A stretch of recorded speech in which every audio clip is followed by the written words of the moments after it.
finally things got settled and I was let go. When you were let go, did you think that they were going to shoot you on the way out? No. Like it was fake? No.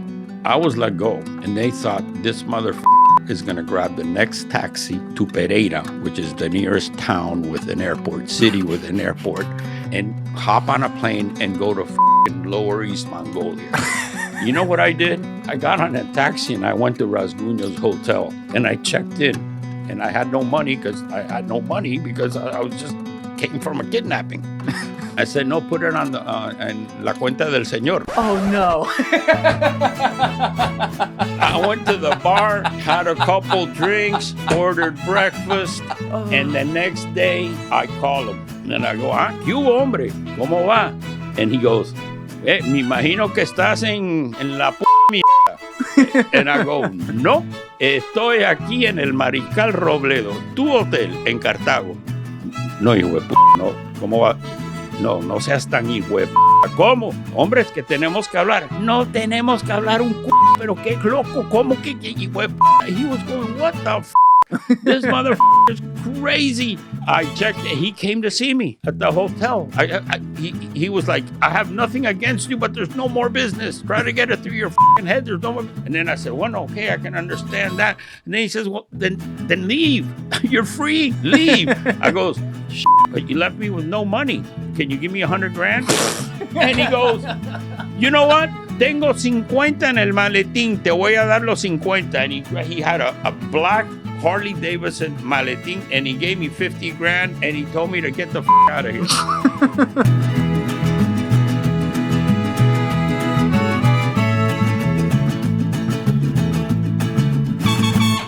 What's up, guys? If you're not subscribed, please subscribe. Also, please smash that like button on the video and enjoy the show.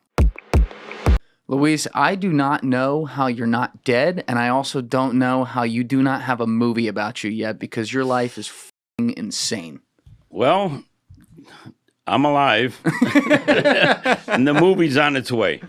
It is on its way. I'm working on a movie now. We've got some very interested people, and it's very, very along. Well, you and I, that's great to hear, because you and I had an awesome dinner last night just talking about your life on a high level. I've also started to read the book you did with Jesse Fink. I'm about 100 pages in. I was reading some yesterday afternoon. Phenomenal. Highly recommend. It's called Pure Narco, and it's long because you've had a long 25-year run in the past. 25 years. With basically every cartel known to man. Except the Asian ones. Although I think once we hooked up with an Asian guy in New York. He was going to give us hair, and we were going to give him coke. We ended up partying for like 5 days at the plaza. And that deal never went through. Okay. But, yeah, Colombia cartels and Mexican cartels across the board. So we're going to get into all of it today, and we'll take as long as we got to do. Don't care if it's 2 podcasts or 1. We'll get it figured out. But essentially, you were, first of all, your backstory's nuts, how you ended up in this. But you were the logistics guy. I kind of look at you, seeing as you never carried a gun, never ordered anyone killed, and you were the middleman basically getting it between countries on behalf of these cartels. I kind of look at you as like the nonviolent Kaiser Soze of the cartel world. Because you roll up, you look like Francis Ford Coppola, you're like this fun, affable guy. You're the last person I'd look at and be like, yeah, that motherfucker's in the cartel. Well, that's the idea, and I always had that very clear in my mind. I mean, there's one thing I knew, and that was, it's not healthy to be hot and be in that business. So I got in the business. I was fortunate to get into it at a high level, and I liked it. And I always tried to keep myself from getting involved in things that I knew didn't come natural to me. What came natural was business and logistics. The killing part and the violence, that happened. I won't say it didn't, because, you work for the Medellin Cartel, Northern Valley Cartel, the Mexican cartels, like that happens. I mean, but let's say it's not my department. Okay, but these are organizations that have a lot of different people that do a lot of different things. But I always knew that the key and what made me keep going was I stayed myself. I remained as who I was, and I didn't try to play a part that I didn't feel right. I always felt right doing what I did, which was logistics, and I excelled at it. First, through distribution networks in the USA. I got very hot in the USA, and I left to Colombia, and then I opened up what you would call export offices, where you buy planes and you buy boats, and then you offer your services, and you've got connections in the Bahamas, you've got connections in Mexico, in Belize, in Guatemala, later on in Europe, and you put these into play. It's just like business today. You've got connections that buy aluminum, so you work with them, and you always make. You're doing some of that now. Yes, I do a lot of aluminum metals, business, aluminum, copper, manganese, different minerals, and I don't know what to tell you. I think that's probably more dangerous and worse than the cocaine is. Really? I mean, what we're the doing aluminum to business? Not the aluminum, but in general, to feed this craziness that all Americans have and the whole world has on electric cars, we're making big holes in the world. Africa, it's all mined out. There's a lot of news about this. Basically the Chinese own Africa. Yeah, the cobalt mining and all that. And the copper and the cobalt and the lithium in Bolivia. Right. So it's all bad, but I never thought that. I never felt out of place in my business. I never thought I was doing anything bad. I knew it was illegal. When you were in the business? Yeah, of course. I mean, illegal, yes. But I think it was morally wrong, no. Now, there's a lot of people don't like that, but I have to be truthful. If I really was against it, if I thought it was morally wrong, I wouldn't be doing it. And I got into it, and I fell into a groove, let's say, that lasted 25 years. Well, that's the thing. I don't want to touch that yet, because I think one of the most fascinating things about you is your psychology and just breaking down how you view what your worldview is, how you view your role and what your role has been in it. So I think that's going to come up throughout the conversation. So I'll put a pin in that. But can we start at the very beginning? You were born into a hurricane, essentially. You were born in Cuba, I guess, 4 or 5 years before Castro took over? Yes. Do you remember Cuba at all? No, I was too young. I came from a well-to-do family. My father was in the sugar business in a very big way. They had interests also in sugar trading in New York. So from early years of 1940s, 1950s, my dad was in New York and Wall Street. So we were an affluent family in Cuba. And when we got to Miami, we got to Key Biscayne, my dad had monies that he had brought over from Cuba. How did he get money out of Cuba? I never, like Alessi, your family's from Cuba, right? And your grandfather got f***ed, right? Yeah, we got royally f***ed and lost everything and had to start over. So yours is one of the cases where it's very few people had that success. Yeah. How did that happen? My dad worked with Julio Lobo, and the company was called Galvan Lobo. It was the largest sugar trading company in the world. Who was Julio? Julio Lobo was the richest South American at that time. He was the richest man in South America. He owned more sugar mills than anybody else. The United States had a sugar deal with Cuba that they paid Cuba the same monies they paid the U.S. farmers. Cuba was in a privileged position as far as sugar was. So working in Wall Street and having access to, the world and in the position he was in, he was able to have offshore accounts and, his earnings, he didn't keep them in Cuba. He kept them overseas. Smart. Yes, he was never in favor of Fidel. And when Fidel came on the scene, he knew it was a disaster. And he told Julio Lobo, it's a disaster. Julio thought that they could manage Fidel, that Fidel was a guy that they could manage, that he was a young kid and he was manageable. And my dad always told him, no, you're wrong. Julio used to say, we're going to tweak him like a puppet. It didn't turn out like that. And Did your dad ever talk with you about Fidel? Nope. Ever since when he left Cuba, he never touched that subject again. Never. He's not the kind of guy that, no, can Cuba? No. My dad was a very quiet person. Rarely did he say anything. And when he said something, it meant something. He was an amazing businessman, very well respected, and worked at the highest levels. Even when we got to Miami, he opened up shipping companies. You know, the first sugar mill in Florida, you know, my dad created that with partners from New York. He worked with Milbank, Tweed, Hadley, and McCloy. The law firm. Yeah, the Rockefeller law firm, Chase Manhattan Bank law firm. They put together a group, and with the local Glades County sugar farmers, they put together the first sugar refinery. And you were saying at dinner last night, your dad specifically liked working with Americans. He didn't like working with Latin Americans? Yes.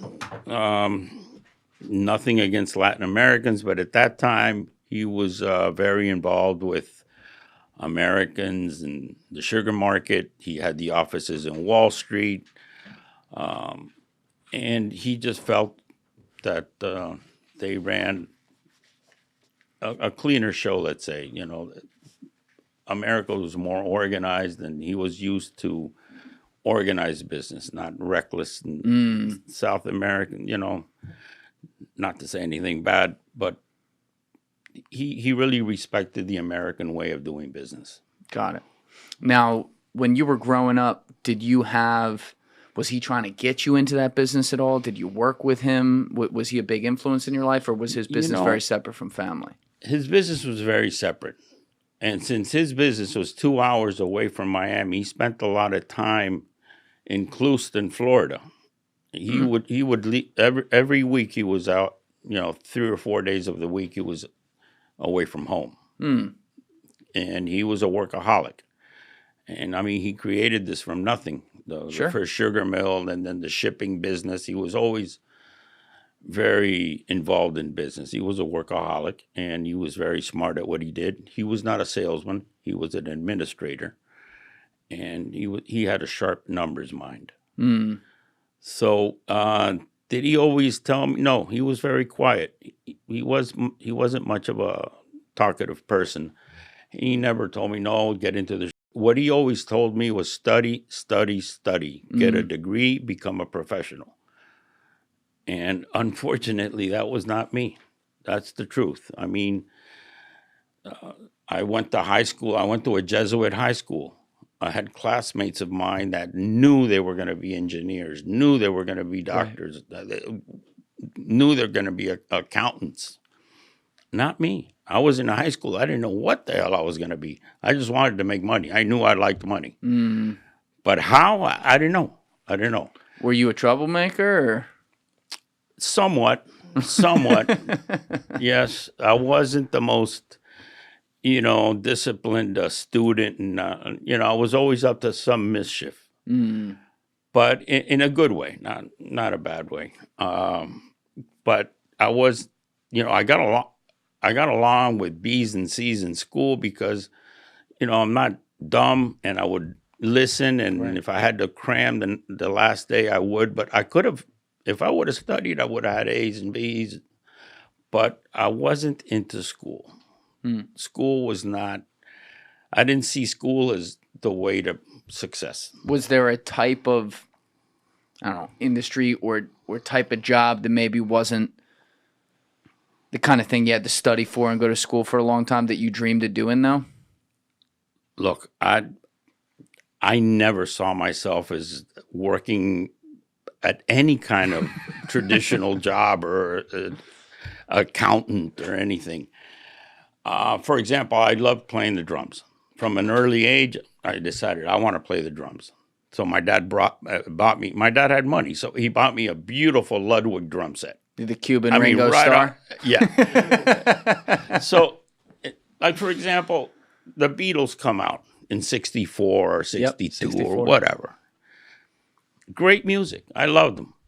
But what I really loved about the Beatles, what really stuck into my head about the Beatles was they were 18, 20 years old, and they were multimillionaires. The music was okay, but the fact that these kids were 20 years old and multimillionaires, and they were just flying around doing whatever they wanted to do, that stuck in my head. Did you view that money as power? Is that what you liked about it? Money is power, and money is freedom to do whatever the hell you want. So, I mean, who wants to be in an office, get an accountant, an attorney? I was very much a free spirit. I liked music. I loved music. I still do. While I was in prison, I played the drums for 5 years. No shit. I played country music. I played the choir music at the church, Pearl Jam, rock, Soundgarden, Bush, the Spanish music. You missed it when, Alessia, you weren't here yet, but I had Life of Pablo playing out there. And Luis was getting up like, I gotta Shazam that. I know that song. Rare Earth. Yeah, the fade. Your love is vain. Yeah. I can feel it fade. Yeah, the fade recut from Charlie Heat and Kanye. I drive a lot because my business in Miami takes me everywhere. Where we supply windows and aluminum facades to condominiums, and they're all over the place. So I'll drive from Hialeah to Aventura to Fort Lauderdale to West Palm Beach, and I'll drive to L.A. just as long as I have music. But my music is at full blast. Oh, yeah. That's how I listen to music. Love that. And I'm drumming away at the steering wheel. I'm sitting there going, people must look at me going, this guy's nuts. Who was your favorite in the 60s as a kid? The Beatles obviously came up, but were there other bands you really liked? Jethro Tull. I really liked Jethro Tull. Ian Anderson, Clive Bunker, great drummer. These drummers were all, back then they were still from a jazz school. Like Ian Page from Deep Purple. Great drummers. And I like Deep Purple, Jethro Tull, Led Zeppelin. Oh, yeah, of The course. Who. Rolling Stones, I wasn't a big fan of the Rolling Stones. Really? No. Later on, I did, but no. It's your first cold take. Yeah. But Jethro Tull was a tough. Jethro Tull they get forgotten about a lot. They were great. Awesome. Yeah. Cream Was good Blind stuff. Faith. Yeah. Traffic. Great. Yeah. I love, Stevie Winwood. Great band.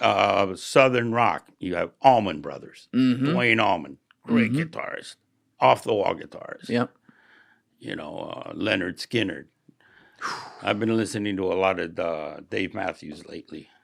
Dave Matthews is the cockroach that never dies. He just hangs he's around, amazing. keeps making great music. He goes from here and then it goes here and he switches, and the drummer's amazing. His drummer's amazing. So I love music. I listen to music all the time. Music is a big turn on. Like, when the girl I was, that turned me on into this business, first it was emeralds. She told me it was the emerald business. So I said, fine. Emeralds. How did this happen again? Like what did you went to Georgetown? I want to make sure we have the full color here. You went to Georgetown, you ended up at University of Miami, you graduated. Right. You met this girl who was at your birthday party right after college, is that right? Actually, I was working at a radio station. When I came back to Miami, I started going to FIU. And I worked at a radio station called 96X. And that was back in 75. Now, I used to come across and buy 3-4 pounds of pot. Because I said, I got the perfect market. I got the DJs. Yeah. These guys smoke all the time. They love it. So I didn't have to go out of the station to sell my product. It was perfect business model. And I worked in the bookkeeping department.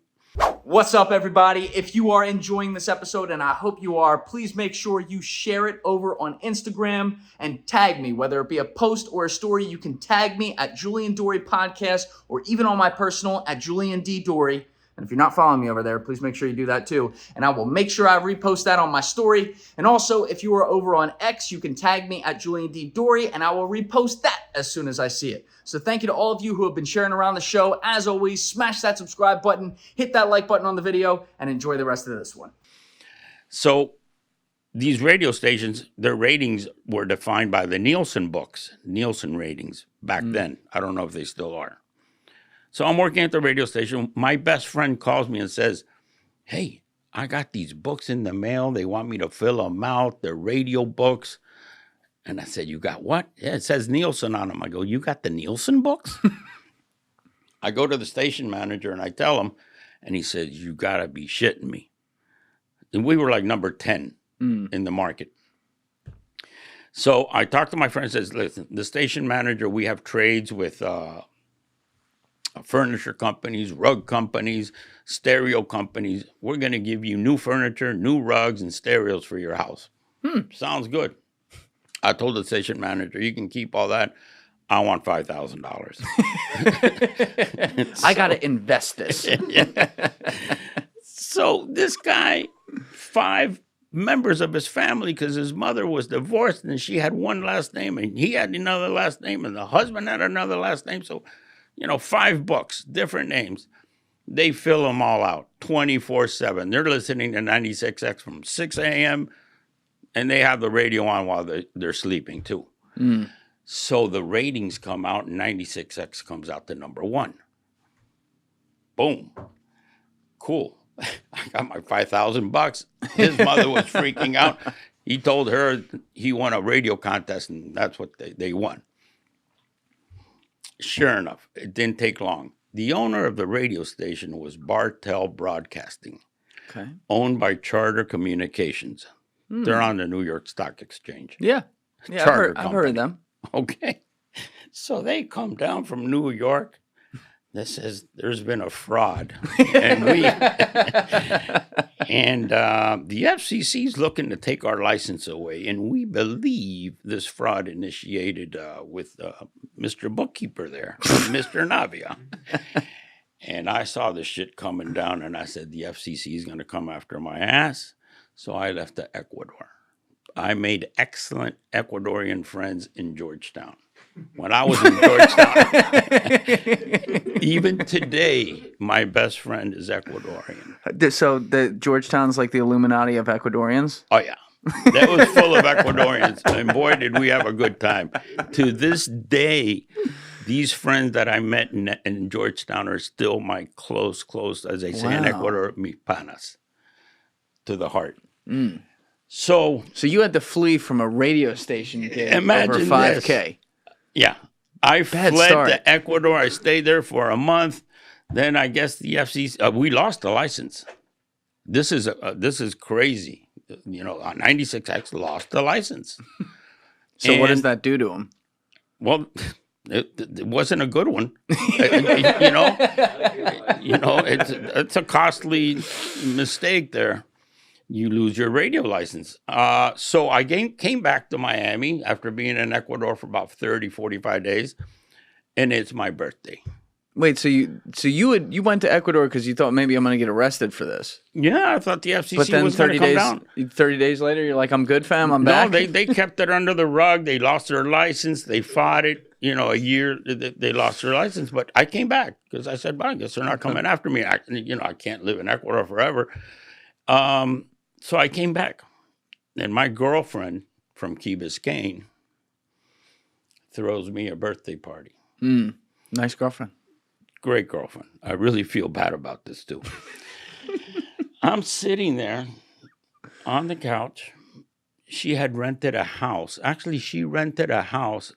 The girls got together and rented a house, and the guys got together and rented a house on Key Biscayne for the summer. She rented a house. She was very good friends with Andy Garcia's wife, for example. The actor. They grew up on. She grew up on Key Biscayne, so she rented a house. I was sitting on the sofa having a scotch on the rocks. Suddenly, in through the door walks this girl. She's nothing like anything I had seen before. She was definitely not a local Miami Cuban girl or Key Biscayne girl. She was like off the wall. You talk about beautiful, exotic, just sexy. You know, she didn't wear bras. Back then, you know, girls, you know, nice Cuban girls all Titties wore out. bra. Yeah. This girl had a beautiful silk dress, beautiful gold jewelry, emerald, nice gold Rolex, red. I mean, I go, and I'm like just starstruck. And your girlfriend slapping you? No, my girlfriend's out there trying to bake a cake or do the cake or talking to somebody else. And I look at this girl and she looks at me and she walks in with somebody else. This other guy just walks away and starts, you know, talking to somebody else. And I went up to her and we started talking. It was immediate. Her and I just clicked immediately. After 20 minutes of talking, she says, "What are we doing here?" I says, "Well, it's my birthday." She says, "What are we doing here?" And I said, "You know, you're right. Let's go." We hopped in her car. She had a black 745 BMW. This was 1978, 77. And we went to her apartment on Brickell. She had her own apartment. And she brought out bottles of champagne. We started drinking bottles of Haute Brion 1964. That'll set you back. And we just had an incredible time. I mean, if I thought I knew anything about sex before then, I was completely mistaken. Because that was a new world that was open to me. She was lovely, lovely lady, but exotic. And, you know, I fell in love. But from then on, you know, we stayed together. So, and she was your bridge, right? Well, you know, after that, you know, we partied for about 3 days. And then she said, "You know what? I have to go to San Francisco. Will you come with me?" I said, "You know, back then I was working at New England Mutual, the insurance company." So you came back from Ecuador, you signed up with the insurance company. Yeah, now my dad knew the owner of the insurance agency, and he signed me up. He says, "You got to give him a job." You know, he's out of the radio business. So, sure, I'll go to San Francisco. Yeah, let's go. Let me go get... No, you don't need to get any clothes. We'll get the clothes when we get there. Sounds good. So we're on our way to San Francisco, and he said, "Well, this isn't the way to the airport." "No, we're not going to the Miami International Airport." We took off to Palm Beach, went to Butner Aviation, the private terminal, jumped on a Learjet, and... Lolita Express with Epstein? Yeah. We're on that Learjet. The champagne was already on board, on ice. We started drinking, snorting. We had an incredible time on that Learjet. And we got to San Francisco and we checked into the St. Francis. I think it was the St. Francis at that time. And days went by, and you know, a month went by. And then I met some of the people that she sold the emeralds to. She was claiming she was in the emerald business. Yeah, in the emerald business. Right. And we went back to Miami. And we started living together. And then it was time to go to San Francisco again. And...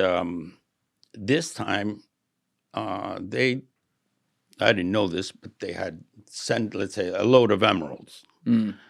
And when we got to San Francisco a few days later, they gave her a few suitcases, and it contained like $6.5 million. And that's the emerald business. And I said, "Wow, that's a very interesting business. I think I like that business." Finally, she told me that it wasn't emeralds, that it was coke. And I remember we were sitting in she had rented or bought. No, her clients. She wanted a Mercedes. She wanted a Mercedes in San Francisco, and the clients she had said, "That's not a good idea. That's too flashy. We'll just get you a regular American car." And they got her back then there was a Chrysler car called the Magnum. And she wasn't too happy having a Magnum. She wanted it because she drove a BMW in Miami. We were in Sausalito, like a hillside overlooking the Golden Gate Bridge. And because they gave us a Magnum car, we decided to buy a Magnum of champagne. Tattinger. Man, we popped that bottle, and she told me, it's not really emeralds, it's cocaine. And I said, you know what? It's a lot better than anything else, and it sure beats rock and roll. So I've always wanted to be a rock and roll drummer, so I'm in. Next best thing. Let's deal some blow. So from then on, we stayed together for a while. Then I kind of messed up with a real estate agent, and she found out about it, and she gave me the boot. And I stayed in the business, and she said, if you're going to stay, you might as well stay hooked up with the people I'm with. And that way you're not going to end up dealing, grams on the street with some Cubans and getting killed or something. Right. And who was she hooked up with? The Ochoas. And in Colombia. Yeah. And also she was working with somebody, it comes out in the book, his name is Oscar Peláez. Okay. El Polli. He was very feared in Colombia because he was one of the original bandidos that he was around before cocaine was around. Yeah, he just liked the action, you were saying. Yeah, he was a bandido. I mean, they called him El Polli because he killed so many policemen in Colombia. And he had a compadre, Joel. He was psychopath. Polli was no psychopath. He was a very serious man. Joel was off the wall. So she introduced you to Polli? Yeah. She introduced me to Polli. But you're not a violent person. You never have been, and you never ended up being. How did you develop such a close relationship with a guy who's essentially Javier Bardem from No Country for Old Men? Because I really respected him. He had a big impact on me. I really was impacted by his seriousness and his concept of what it is to give your word. With Polli, if you told him you're gonna pay him tomorrow and you don't pay him tomorrow, it gets to a point that he doesn't want the money. You're gone.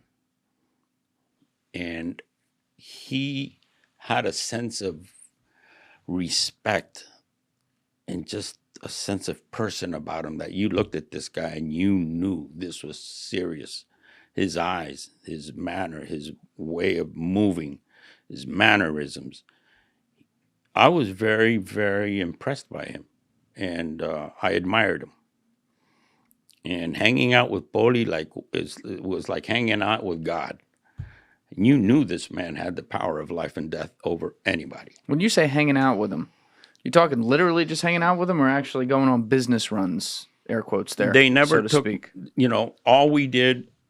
All I was involved in was the coke end of the business. For example, he had business differences with certain people in Miami, and I knew that certain people in Miami got whacked by Polli, but I was never involved in that. He didn't want me to get involved in that. You were never there for any of that? No, because he started to like me a lot because of who I was.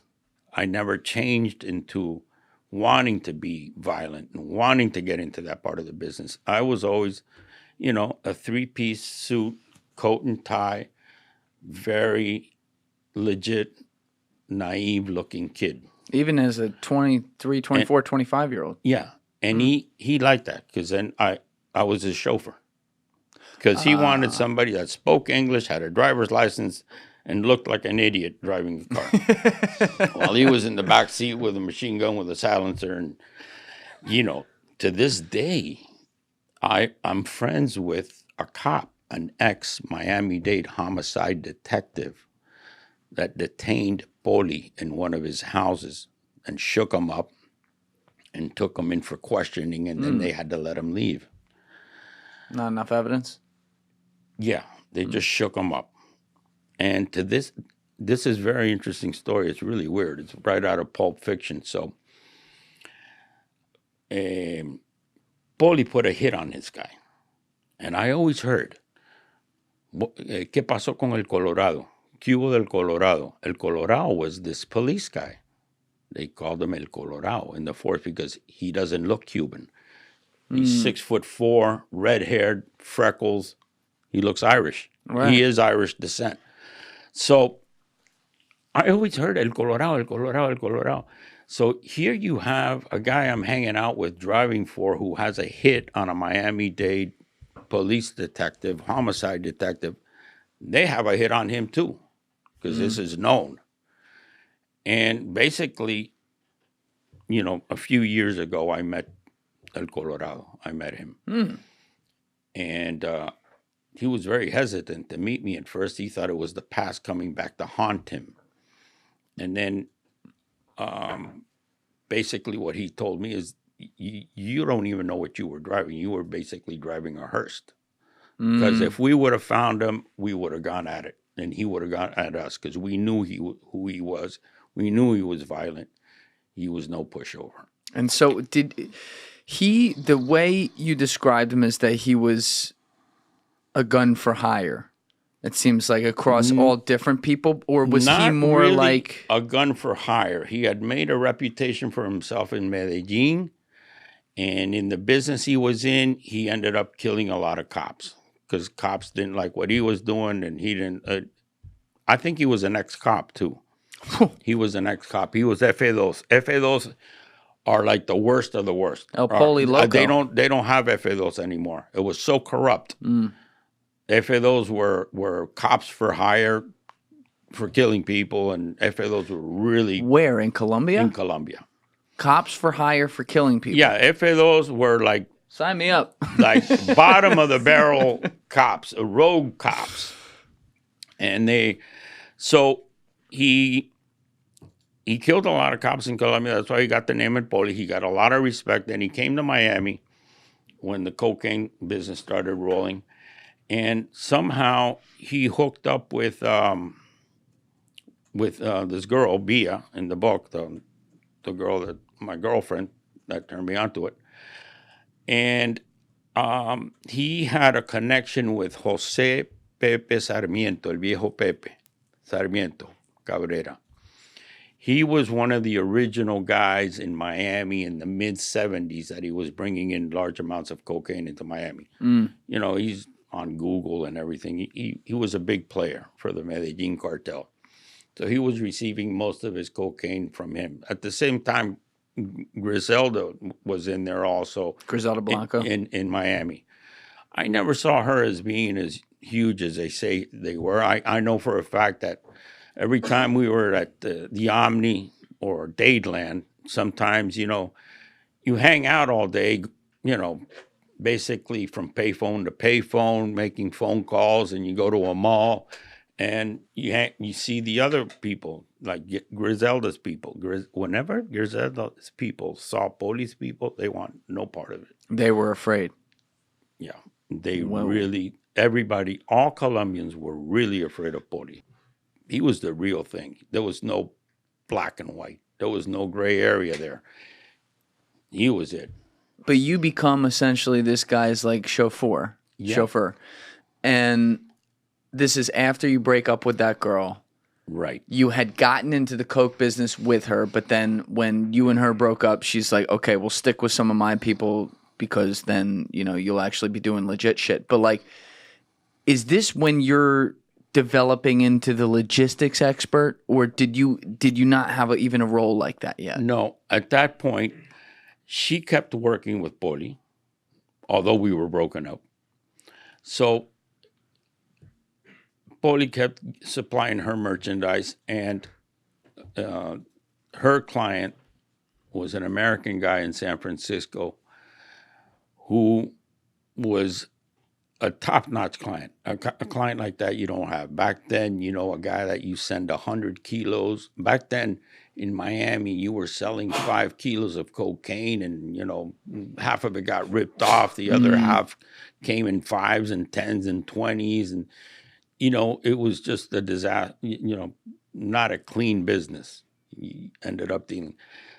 They were sending 100 and 200 kilos a month back in 78 and selling at $65,000 a pop. And this guy up there, his past was hash smuggling. They had a lot of money from hash smuggling. They were very organized, very logistic minded. They weren't just coke pushers. They were importers of hash from Lebanon, Afghanistan. So they had a lot of money and they had a great clientele. And they would pay you in suitcases full of hundreds, rarely even 50s, organized, never a penny missing. So they had the best client. They had the goose that laid the golden eggs. Back then, 200 kilos, $13 million, $12 million every month. And did you see, you're getting exposed to how they would get it to them though, right? Yes. So how would they do that? Back then it was a pain in the ass because you'd have to bring the money back to Miami. Eventually they set up a banking system where you would give the money over in LA. Okay. The banking system, I mean, just some guy that picks up the money in LA and then he takes care of it, because it was already a pain in the ass to get the coke from Miami to LA or San Francisco. Even bigger pain in the ass was bringing back the money. Okay, let's stay with the money for a second. So a guy would go pick it up, and and they'd have to get it back to Miami to wash it there. But then eventually they were able to wash it in L.A. Well, what they did, how they washed it, how they got it back to Colombia was their thing. But we said we don't want to deal with the money part of it anymore. So to accommodate us, they put some people in L.A. to take the money from us. Got it. Okay. To accommodate us. So how would you get the coke from? Well, I guess there's 2 trips there: coke from Colombia to Miami, and then Miami to L.A. Back then, we were getting it from Pepe Sarmiento. Later on, a few years down the road, I started working with the Ochoa cousins and the Piedrahitas. But how would you get it there? We built trucks with stashes, and the truck was a pickup style truck, and we would put a couple of the dirt bikes, and the guy that drove was a guy that was supposedly doing a dirt bike circuits, So it looked like a guy and his chick and 2 dirt bikes in the back, but it was a double false bottom, and it would hold up to 300 kilos in the bottom of the pickup. Could dogs smell that though, like cop dogs? We always wrapped it in a certain way and vacuum packed it and put coffee or Vaseline or things. So that truck finally did get busted. It did get busted. It only had 40 kilos at the time. It was somewhere in St. Louis. I don't know where. But it was a showpiece also. A showpiece? The police used it as a showpiece to show other policemen how how their shit was being stashed. Got it. Yeah, it was quite ingenious. It was a nice thing. And you obviously had a network of like drivers who would be responsible. Like you're not the one driving it, obviously.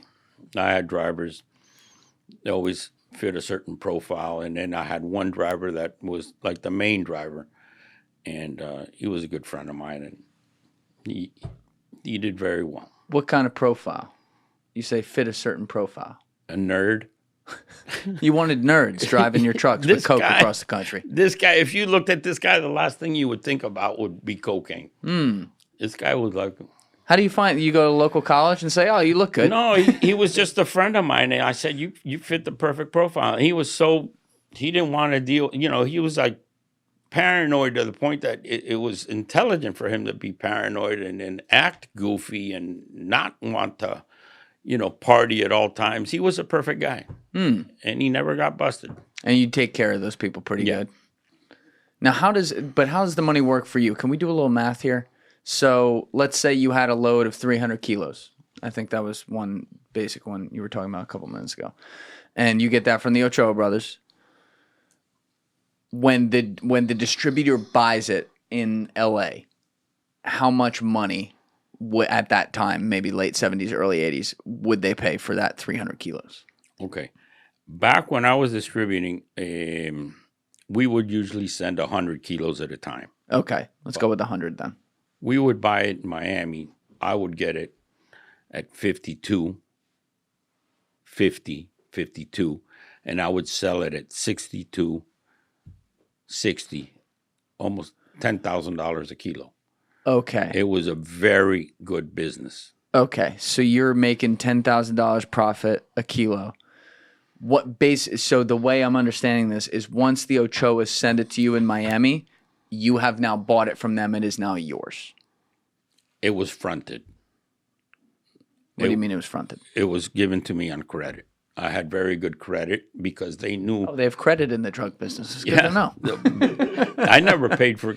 That's the other thing. I never, went into a sleazy apartment and, show me the money or show me the kilos. I never. They used to send me the merchandise. I used to take 100 kilos. I used to ship it to L.A. or San Francisco, and I'd pay them when I got paid. So you would then I would split the profit with Polli's brother because he was in on it with me. Oh, the killer had a brother? Yeah, Enrique. But I was receiving from various people at that time. I was receiving from the Piedrahitas. I was receiving from the Ochoa cousins. I was receiving from another group, Darío. And, I would receive 80 from these guys, 80 from these guys, 70, and end up, later on, my distribution network grew. Sure. I had 11 guys all over, different between L.A., San Francisco, Santa Cruz, Minneapolis, Orlando, Miami, New York. That was the Colombia was doing in Santa Cruz a couple years ago. You were Santa Cruz. I had a big, great client in Santa Cruz. In Santa Cruz, I remember one day, we had some coke in Miami. We didn't know what to do with it. Shit, we got to get it out west. It was like this, sometime late November. And so I said, fuck, let's just buy So we bought this 1981. It was 1981. A Mercedes came out with a turbo diesel. I said, perfect. That's a low-key car, turbo diesel. We just put the shit in the trunk. It was 80, 100 kilos in the trunk. I don't know how the trunk was full of that shit. Henry drove the turbo diesel out to San Francisco. Perfect. We deliver it. And suddenly it was December 21st and says, okay, we got your money. You need to come pick it up. Boom. $6.5 million. Put it in the trunk of the turbo diesel, and I drove it back with somebody. I had to drive it back because I wasn't going to spend Christmas in San Francisco, and I wasn't just going to, sit in a hotel room with $6.5 million. And I remember this guy was a Cuban guy. He was half black, half white, mulatto type guy with curly hair. But I was driving out of San Francisco, and somewhere past Reno, I don't know, I almost missed the curve. The thing is, the car almost just flew off the mountain. This guy turned white. I mean white. Paper white. He says, I'm going to drive from now on. Because Jefferson Starship had just come out with a new, Fly the Dragon or Flew the Dragon, this song. And I was trying to switch it back then. You put a CD in the car and it would skip. If you took a bump, it would skip. But I was CDing and driving in the mountain and the curve, and I missed the curve. This motherfucker turned white. I mean, white out white. And then we took the route through via St. Louis and then made it back to Miami. Okay. So back to some of my original question, though, here, because I want to make sure I understand this. The way I'm getting it is that your client in San Francisco, for example, is completely divorced from the Ochoas. The Ochoas don't even know who they are. Oh, they know who he was. They do know who. They knew. Did they ever deal with them directly? No. He was very respectful of that. I never really hooked them up. Polli dealt with him directly. Polli dealt with him directly. And let me tell you a little something. Because Polli dealt with him, Polli allowed me and his brother to deal with him out of courtesy. You don't share people like that. Or, you keep those you play those cards very tight. Meaning he shared his client with you out of courtesy. He shared his client with me out of courtesy, and he shared it with his brother. Okay, also courtesy to his brother, because so his brother would make half. Yeah, make money. Right. But for example, the Ochoas or anybody else would never dare. They knew who the guy was. They had an idea of who he was. Would never dare approach that person and offer them anything, knowing that Polli was involved. Okay. Never. But that was a big deterrent. I'll bet. The credit system aside, I understand what you mean there, but essentially you're buying it off the Ochoas for 50. You're selling it to 52. You're selling it to these guys for 60, 62, making your spread, and you don't owe anything back to the Ochoas at that point because you already paid them. Exactly. And now you just divvy it up among you guys. And essentially what you're becoming during this era is now you are becoming the logistics guy to get things from point A to point B. Yeah. Since I had such a good client, my reputation grew as a person that could move the product. So I started getting, offers from other groups to give me product. And since they knew I would always pay, my credit, I was very credit worthy, let's say. Mm. And with good product and good pricing, because I always maintain good pricing, I was able to expand my clientele, and start giving.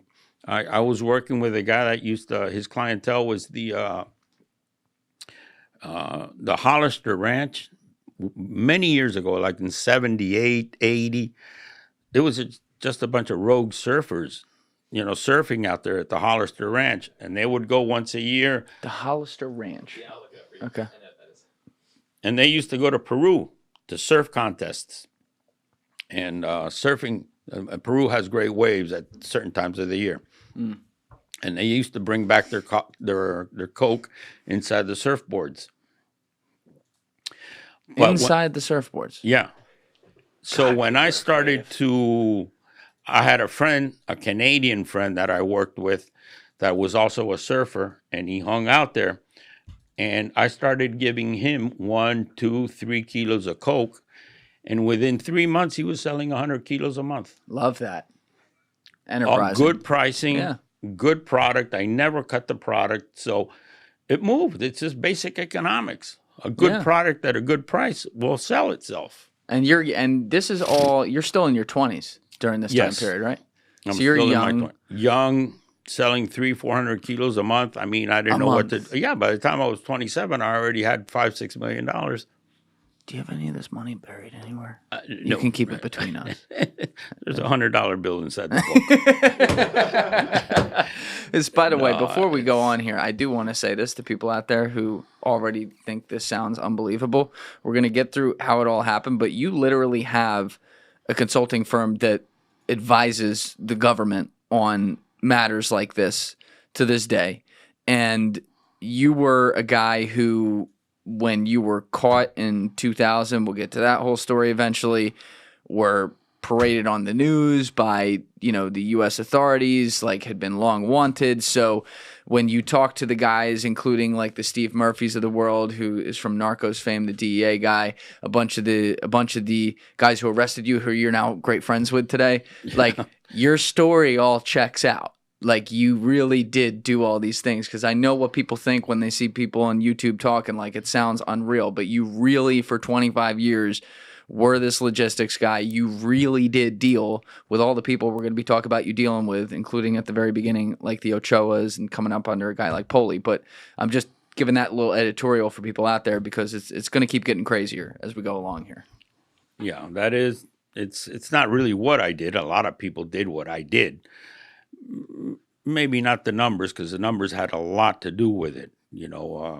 Fortunately, I was able to sell large amounts early early on from day one. Mm. You know, I never sold 5 kilos. I never sold 10 kilos. You know, I would always sell to these distributors, 100, 80, 70, 100, 120. Yeah. Okay. But I had 6 or 7 of these and I built it up. But what I did was one thing. It's how long I did it for. Yes. And did I plan it? No. 25 years went by like this.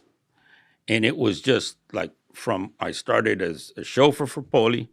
Then Polli went back to Colombia because in 79, I think it was, an article came out in Rolling Stone right after they did that Dadeland shooting. Oh, yeah. Yeah. An article came out in Rolling Stone. Can you pull that up, Alessi, Dadeland shooting? Yeah. And Polli freaked out because they spoke about the situation that existed, I think, with El Colorado.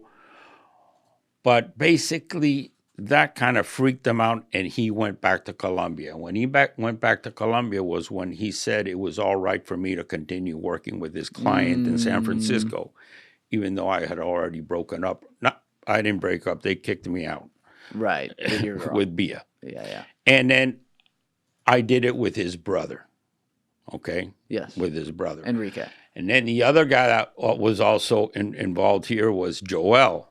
Polli's compadre was also working with this same person in San Francisco. Joel gets killed. Some Peruvians whacked Joel in San Francisco. Why? Over business. Joel was a very, very problematic, very high-pitched guy. You know, he was trouble. He only respected Polli. Polli was the only guy that kept Joel in line. Joel was a piece of work. He was a dangerous motherfucker. It sounds like you were around a lot of these guys over the years. Yes, I was. Joel didn't really fuck with me because, remember, I was Polli's. Look, the most important thing and the most precious thing for a guy like Polli, un bandido, a guy that's got enemies, is where you put your head at night, on what pillow you rest your head, is where you sleep. And then Polli, since I was a very mellow, very clean-cut kid with no malice, no tendency towards, backstabbing him or, doing a number on him. He really trusted me. A clean-cut kid. I was in charge of renting the apartments where he slept. Nobody knew where he slept. Believe me, these people do. Even today, I learned that. Even today, my Florida driver's license. It's a massage I mean, parlor. I hope it's a massage parlor somewhere on Flagler. But you think I'm going to put my address where I live and where I sleep at night on my driver? I hope Florida Department of Driver's License doesn't come after me. But it's just, old habits die hard. Yeah, exactly. Like I always carried 2-3 phones. We'll get into that later. Okay. All right. But Joel kind of, I never messed with me. I never had a problem with Joel. And, but they did. These Peruvians whacked Joel in San Francisco. That's when Polli called in Mario. And Mario comes from Colombia. And I'm introduced to Mario. And who's Mario? Mario's the guy that comes out in the book that held up that Amtrak siege for 3 days and killed his sister and his nephew. He was high on base. Oh, He's in the book. Yeah. I remember that story. Mario was a hired killer. Very nice guy, but, that's what he did. Somebody's got to do it. Somebody's got to run the store. But I became... Real quick. Did you have a moment, though, like, here you are, you grew up well, you literally went to, Jesuit high school, you went to college. That's a big mafia. Well, that's a separate conversation, but still, you're not around violence, right? You end up in this coke business because you wanted to make money. You saw the money with it, but now suddenly you're getting dumped into a world in your early mid-20s with guys like Polli, guys like Mario, guys like even Enrique, and these dudes who are stone cold killers that maybe you're not there when they're doing it, but you know when you see something on the news and there was a pool of blood and 6 motherfuckers lost their heads and it was them and you're sitting next to them in their car or, you know, at the coffee shop or whatever. Like, is there a moment where you're like, wait a minute, this is scary, this is crazy, or because you're not like that? No. You just accepted it. I accepted them. And I don't know, very strange. I don't know why, but I accepted them and I felt comfortable around them. I liked them and that they did these things. I didn't really think about it. Did you think the people they did it to probably deserved it? Without a doubt. Without a doubt. Because these people, you knew who they were. And if you elect to fuck with them, that's your choice. And you should be man enough to face up to the consequences. But they never went out looking for trouble. I mean, trouble came to them, and they solved it. Okay. And for example, they killed Joel. 9 Peruvians were involved. Mario comes in from Bucaramanga. He is from Bucaramanga. He actually flew in from Medellin. And, you know, Polli tells me, you know, how many guys, you know, we got to avenge the, you know, Joel's killing. We got to take care of these guys. He asks, how many guys are you going to need? He says, nobody. I'm going to do it myself. You know, 9 guys in San Francisco. Sure enough, he went out to San Francisco. He whacked these motherfuckers. He whacked 9 of them. Not at the same time. He hunted them down. Guys, if you're still watching this video and you haven't yet hit that subscribe button, please take 2 seconds and go hit it right now. Thank you. Where do you think these guys got it from? Is it just pure product of their environment? You know, product of their environment and getting good at something takes practice. And they were just good at what they did. These guys were good at what they did. They were some smart motherfuckers. They were sharp. And you talk about that. I read it in the book. I think Jesse even talked about it in the intro. Because, by the way, Jesse's intro is very long. The guy who wrote the book with you, it's very long, but it's very good because he weaves together his viewpoint into this odyssey of talking with you for years to put this all together and gives previews of the story. So I actually really liked it. But there was something in there where, and you mentioned something like this a few minutes ago, very similarly, where you were like, these guys were good at what they do, and if you're going to do something, you should be good at it. And there is, I think what you said was, there's a job for everything in the world, something like that, and someone has to do it. So yeah, the world needs hitmen, and they were hitmen. That's how you feel. They were. Yeah. And I'm telling you, as I told you last night, I didn't see them. I didn't see Mario as a hitman. I saw him as a friend and as a person I hung out with every day and that I liked and I had certain affinity. And, you know, Easter was coming up and we were talking and I said, you know, hey, what are you doing for Easter? He said, what the fuck is Easter? The bunny rabbit with some eggs, you know. I mean, for them, Easter is the resurrection of Christ. Felices Pascuas, but, you know, it's not like a big set. You know, they come from very, very low class. Sure. You know, dirt floors. They weren't born in houses with running waters and refrigerators. The first thing they do when they make some money is they send their mother in Colombia a refrigerator. Yeah. So I tell Mario, man, you're not doing anything for Easter? You come to my house. And he came to my house. With your parents? With my parents. Wow. And I introduced him as Mario, a Venezuelan. I didn't say Colombian. You're not like, Dad, this is a hitman, my friend Mario. And then afterwards he said, you know, that's one thing about you. You know, I know you come from a golden spoon in your mouth. You were born with a golden spoon in my mouth. I was born with no fucking spoon in my mouth, a wooden spoon at that. And they never held that against you. And they said, you know that's one thing we love about you, that you are so, you don't judge us. We are who we are. We are Sicario. Most people judge us. You don't judge us. And I never did. I was looking to get accepted by them. Yeah. And I was just myself, and I don't know how to handle a gun. I don't have guns. One day,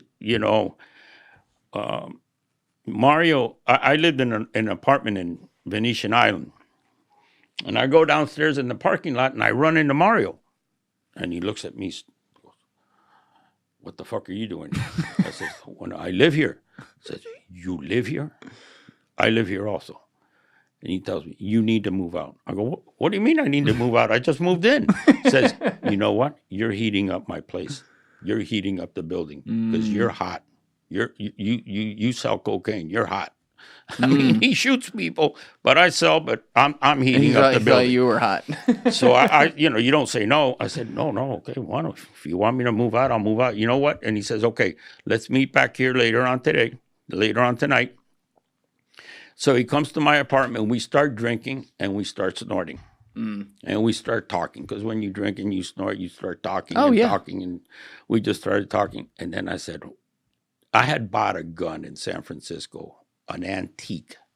Cost me $17,000. I don't know if they took me for a ride or it was actually, but it was a beautiful fucking engraved, like 44, a Colt 44, one of the old Western guns.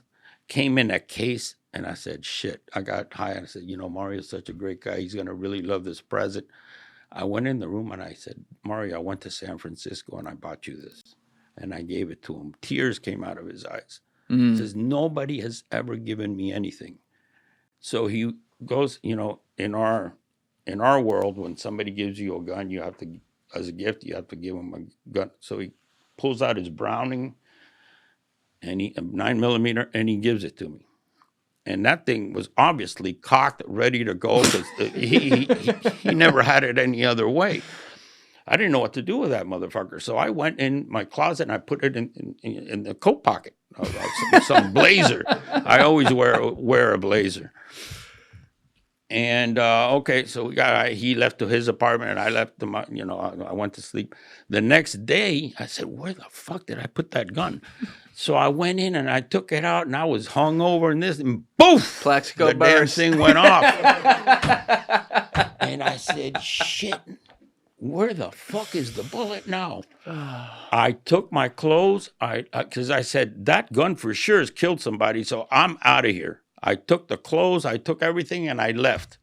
And then 3 days later, I run into Mario, and he says, hey, I haven't seen you in the building. Where have you been? I said, you told me to leave. I said, I used that one. You told me to leave, so, I respect your wish. I left. No, man, you didn't have to leave. I was only kidding. No. Come back to no, I already moved out.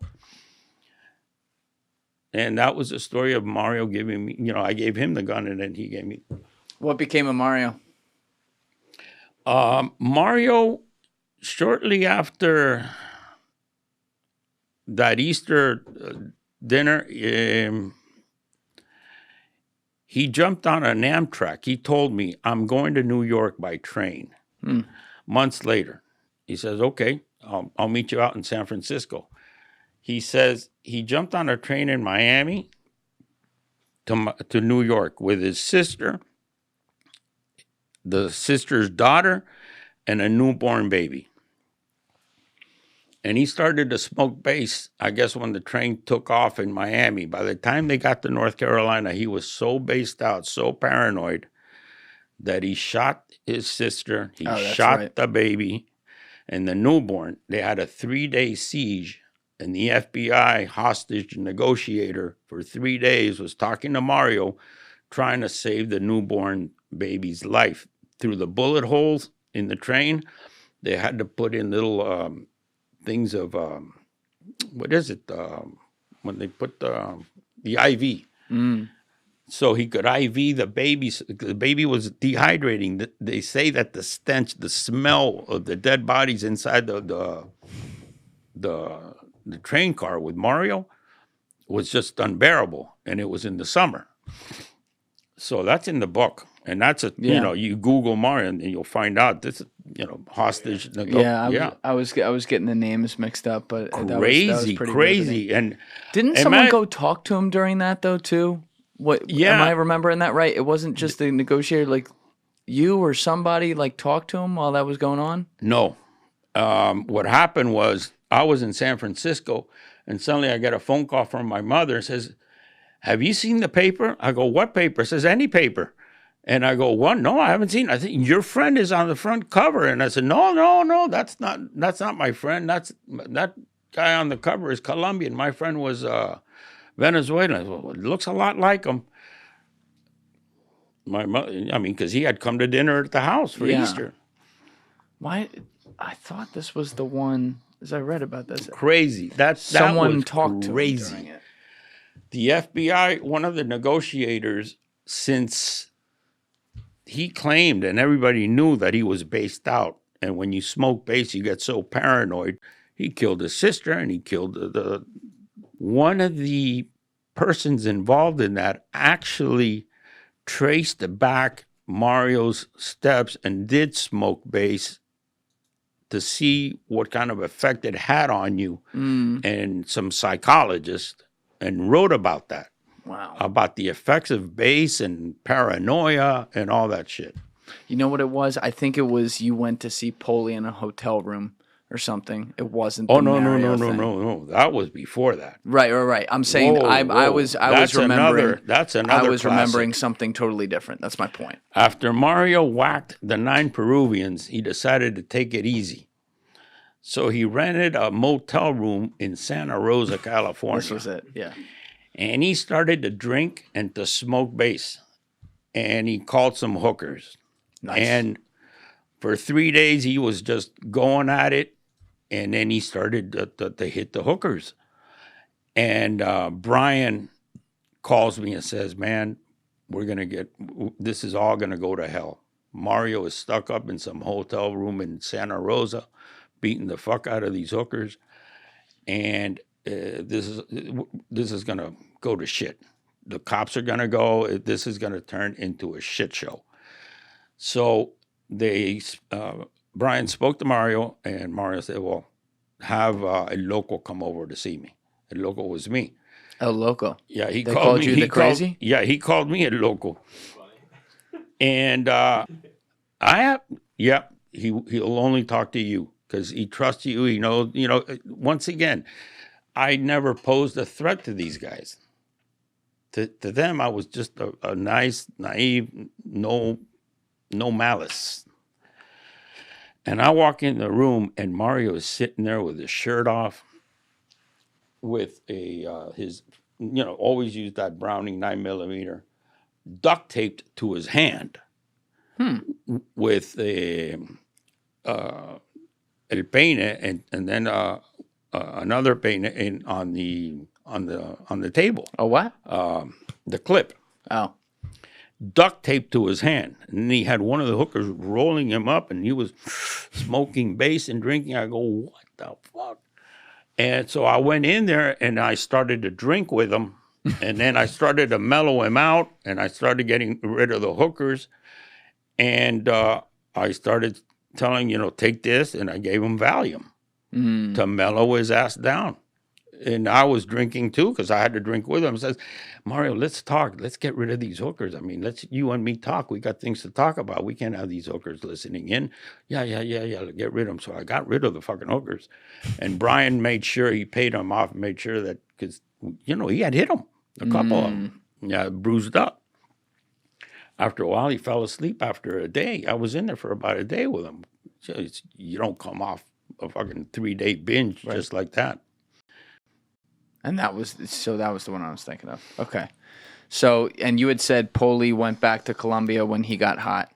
So he's out of the picture. Polli left and Mario came in. All right. Polli leaves. Mario comes in. And did you go and meet the Ochoas? while you're doing this? Like, did you personally go and actually like I get worked with them in Colombia? not directly with George or Fabio. I dealt with Orejas, and I dealt with Fabito through his secretary, La Mami. But mostly my one-on-one dealings were with their cousins, the Roberto Luis, Monster, and their Vélez is their last name. Do you remember your first trip to Colombia? My first trip to Colombia was probably 1980, 81, around 1980. What was the nature? Maybe. Like, were you called down there to meet with some of these guys? I just went down there. I went to Santa Marta because we were working with some people from Santa Marta. We were going to do a pot run. So that's when I got kidnapped by the guerrillas. You got kidnapped by the guerrillas. Because we were going to do this pot run, and I wanted to make sure, and I wanted to see the pot. I just didn't want to take 35,000 pounds because they said it was good. So, typical me. So, we started going from Santa Marta. We went towards Venezuela, and por la Sierra del Pibijay or Pirijay. The bottom line is we crossed into some territory that was no man's land, and it was run by I think it was UP, Unión Patriótica, or it was a group that was stationed in that part of Colombia.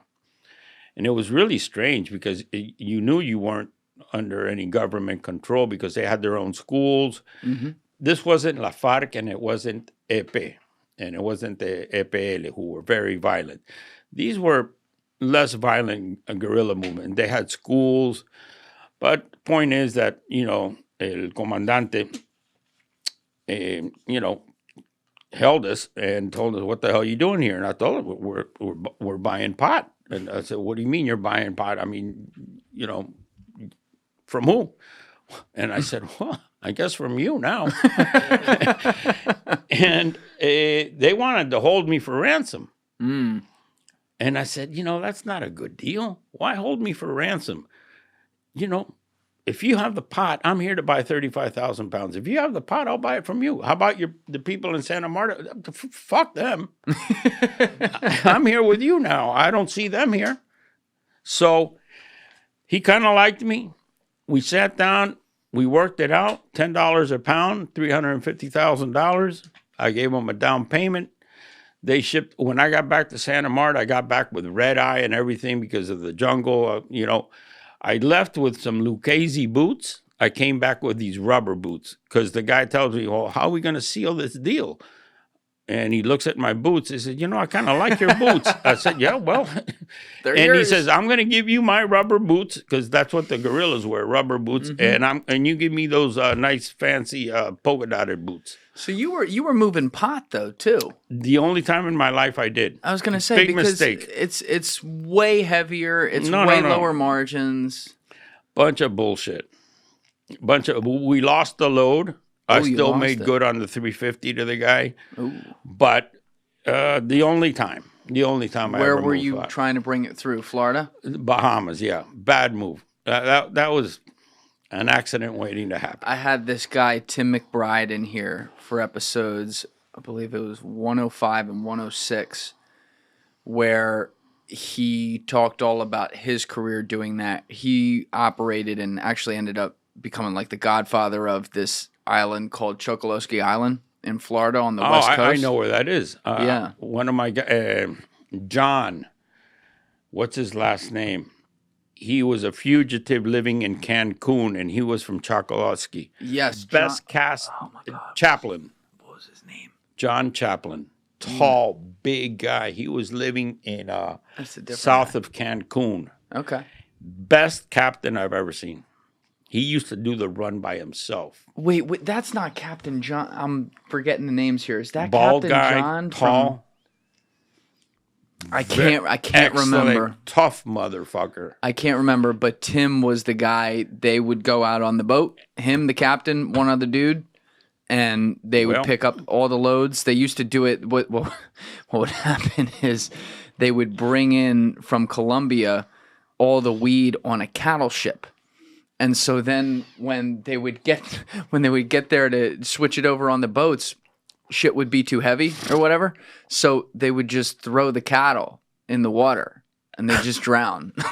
It was so Like the fucked up. swimming pigs of the Bahamas. Yeah. So I know that he ran that for a long time, and that's where the pot came in. But as you said, you only tried to do this once and you lost it. Once. So That was that.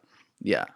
So, where were we? We were talking about your first trip to Colombia. You got taken kidnapped by the guerrillas out in the jungle, and then you make the deal for your boots. You come out, you do this pot deal. You made good on the 350, and then I just continued doing coke. Never again did I do pot. I thought that was ridiculous. so you're still dealing pretty much exclusively with Colombians at this point. At that point, I was, for example, I remember I was working with the Piedrahitas, who were a group out of Medellin that had a very, very lucrative transport business. Octavio Piedrahita. Pablo ended up killing him. Escobar. Yeah. But I worked with them big time. They used to give me a lot of merchandise. They used to give me 200 kilos more a month. Did you always call it like merchandise and product? Situations. I used to refer to it as how many situations. I don't know why. I never called it kilos. In Colombia, they call it un coso. But whatever. Okay. You know. So at what point do you really expand beyond this pipeline? Like, because you had said a while ago that your reputation got around, that you had good credit, I guess. And so people started calling you up, it sounded like. Yeah. From the initial client that we shared with Polli and Mario, well, this is interesting. You know, there's one guy in San Francisco, you know, Polli, through Mario, when Polli left, he sent Mario. They killed Joel, so he sent Mario as his rep. And Mario used to sell to this guy in San Francisco. Same guy I used to sell to with Enrique. They let us share. So one day, I send this guy, Brian, I send him 100 kilos. And I sell it to him at 58. Okay. So 2 weeks later, I get a phone call from Mario. Hey, motherfucker, you owe me $400,000. Why do I owe you $400,000? Well, it just so happens that I sent Brian 100 kilos also. And it seems you were there 2 weeks before and you sold it at 58. And I was going to sell mine at 62. So do the math. You owe me $400,000. It's the market, Mario. It's the market. The market. Well, that may be so, but you owe me $400,000. Okay. That's the kind of... Nobody owes Mario $400,000. If Mario says you owe him $400,000, either you pay him the $400,000 or you kill him or he kills you. So we're going back and forth on this $400,000 for months. That's how much I guess he liked me or whatever. He didn't whack you. He didn't. No. And then one day I was in L.A. and I was on the phone and I was arguing with Mario, but it can't be. We're going on 6 months now. The famous 400,000.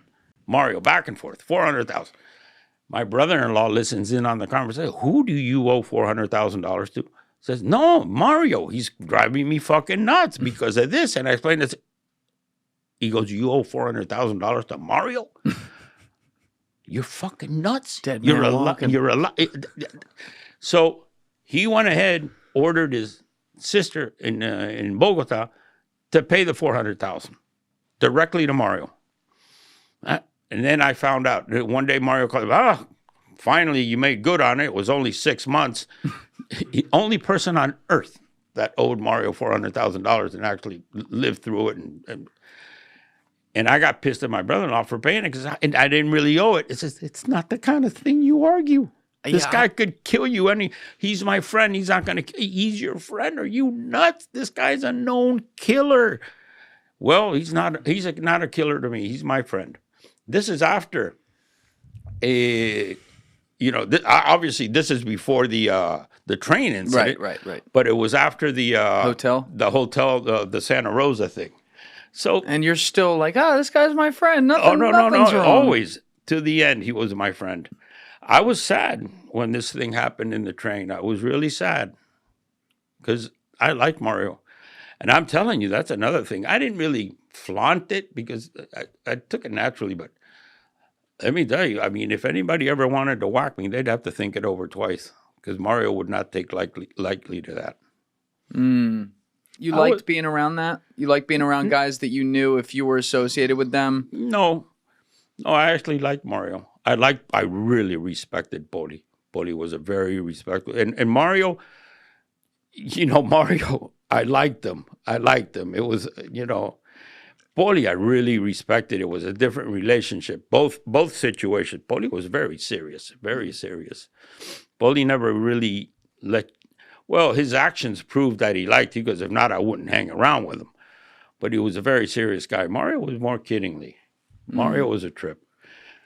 Serious trip. Joel, I didn't like. Joel was just too whacked out. But so after all this happens, Mario dies. So I continue working with the guy in San Francisco. I expand to Santa Rosa. I expand. And then I started working with this guy, Doc, down in Tucson, Arizona. And he was very, very good friends with Caro Quintero. Rafael Caro Quintero from Mexico. Rafael Caro Quintero. Yeah. So, now, that is the guy who, I'm sure we'll talk about this later, but he ordered the torture of Kiki Camarena and then had him killed. Kiki Camarena, the DEA agent, and who was later caught in Costa Rica, which also involved you in some way. Major player in the cartels, who's now, he was let out on a technicality, I believe, in Mexico, and now he's on the run because they're like, oh, shit. Released him. Released him by mistake. Oh, my God. All right, anyway, but you were saying the Doc out in Tucson was this hookup. Yes. Now, what was the story with this guy? The Doc knew him from the pot days because Caro Quintero had a very big pot farm. Yes. Buffalo. This was covered in Narcos Mexico very well. Yeah. So the Doc was his good friend, and he used to cross merchandise for Rafa into the U.S. via Arizona. So the Doc is always after me saying, let's do some coke. Let's do some coke. I was already sending the Doc coke for him to resell, but he says, let's do our own trips. So then I went down to Puerto Vallarta, and I met with Rafa. What year? Like 84, 85? 84, somewhere around there. Okay. Because he didn't want to get into the coke business. He loved weed. No, he didn't like it. He didn't like it at all. But then he hooked me up with some friends of his through my brother-in-law, and they took me out to a place called La Peñita. It's a strip right outside of Puerto Vallarta. And that's when I called a buddy of mine, a guy I was working with in Colombia with Paco, Alberto Barrera, who later they chopped his head off. That's in the book, Red River of Blood or something. So I bought a Merlin, a very nice turboprop plane, and we started landing that at La Peñita and delivering 350, 400 kilos. And then they would take it up to Guaymas, and then from there they would cross. And you were bringing that in from Colombia? Yes.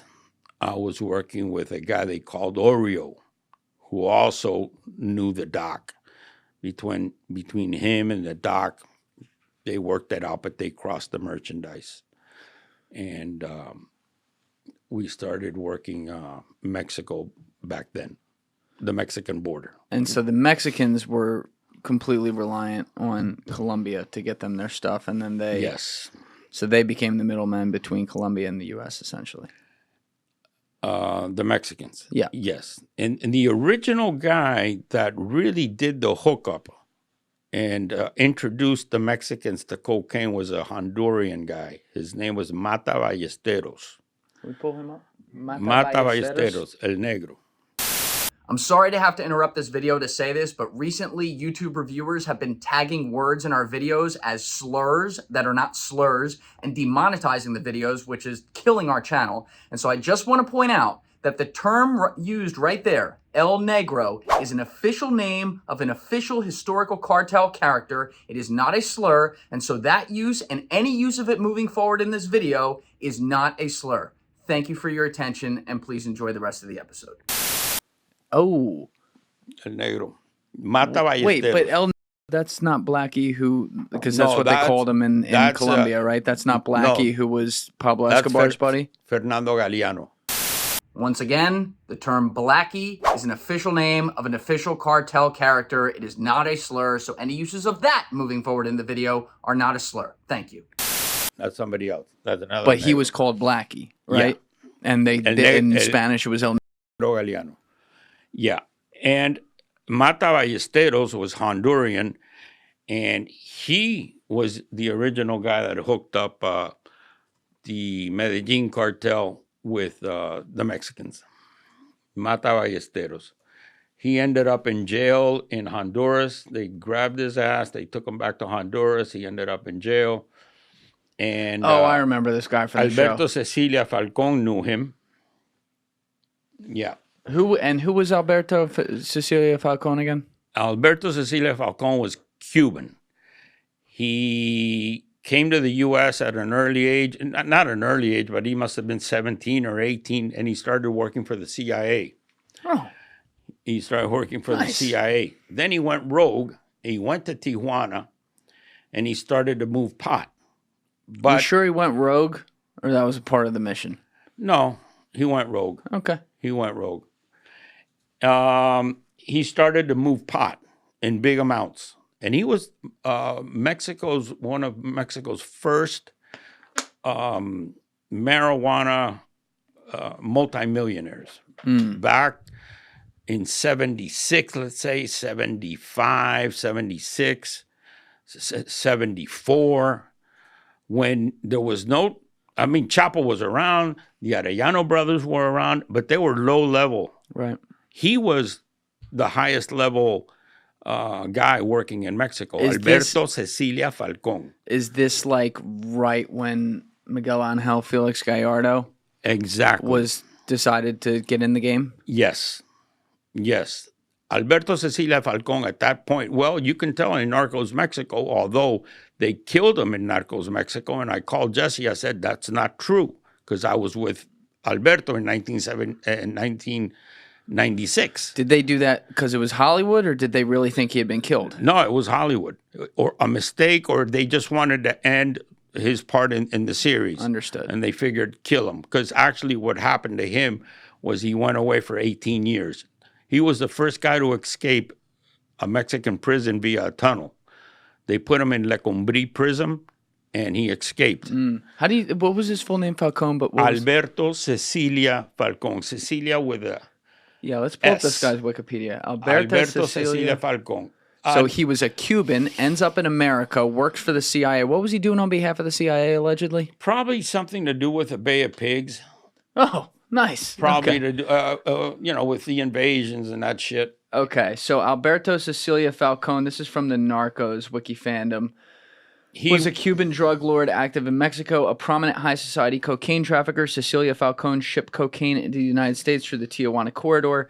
He mentored the Arellano Felix brothers, allowing them to establish marijuana shipping routes throughout his territory. In the early 1980s, he was approached by Miguel Angel Felix Gallardo, one of Pedro Aviles' men, to solicit his permission in permitting the Arellano brothers in joining an alliance between various marijuana smugglers. Convinced by his personal friend and socialite Isabella Bautista, Cecilia Falcón agrees to Felix Gallardo's requests on the condition that they do not interfere with his cocaine business.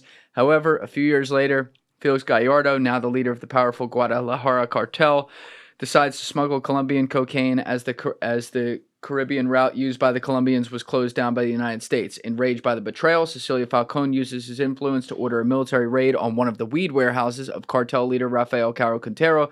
The military seize most of the weed and destroy the rest. In retaliation, Don Neto of the Guadalajara cartel buys out the police force at Tijuana and attacks one of Cecilia's warehouses, setting it on fire, recovering Rafa's marijuana. Felix Gallardo sends Isabella to negotiate a truce with Cecilia Falcone, and she succeeds in doing so. However, the DFS immediately kills Cecilia Falcone after she leaves, giving the complete control of Tijuana to Felix Gallardo. So that was not true. That was not true. Okay. That was not true. And I think the lady that they referred to is Can you actually... stay with the mic? Sorry. Yeah. The lady they referred to actually was La Tigresa. What was her name in Mexico? What the hell? Well, I have it somewhere. But she was a famous movie star. Because Cecilia Falcone was a very elegant, educated man. He went both ways, but he was portrayed as a he came across totally as a very serious gentleman, very well-dressed, very good-looking man, serious, not wacky at all. And he was the first multimillionaire. They say that when he used to go to Europe in the early 70s, back then he had $20-30 million already when nobody had that kind of money. There were two big tippers in Paris, him and the Shah of Iran. He used to give out, there she is, La Tigresa. Oh, that's the girl? Yeah. Interesting. He was always look at him. Yeah. Very good looking, well-dressed guy.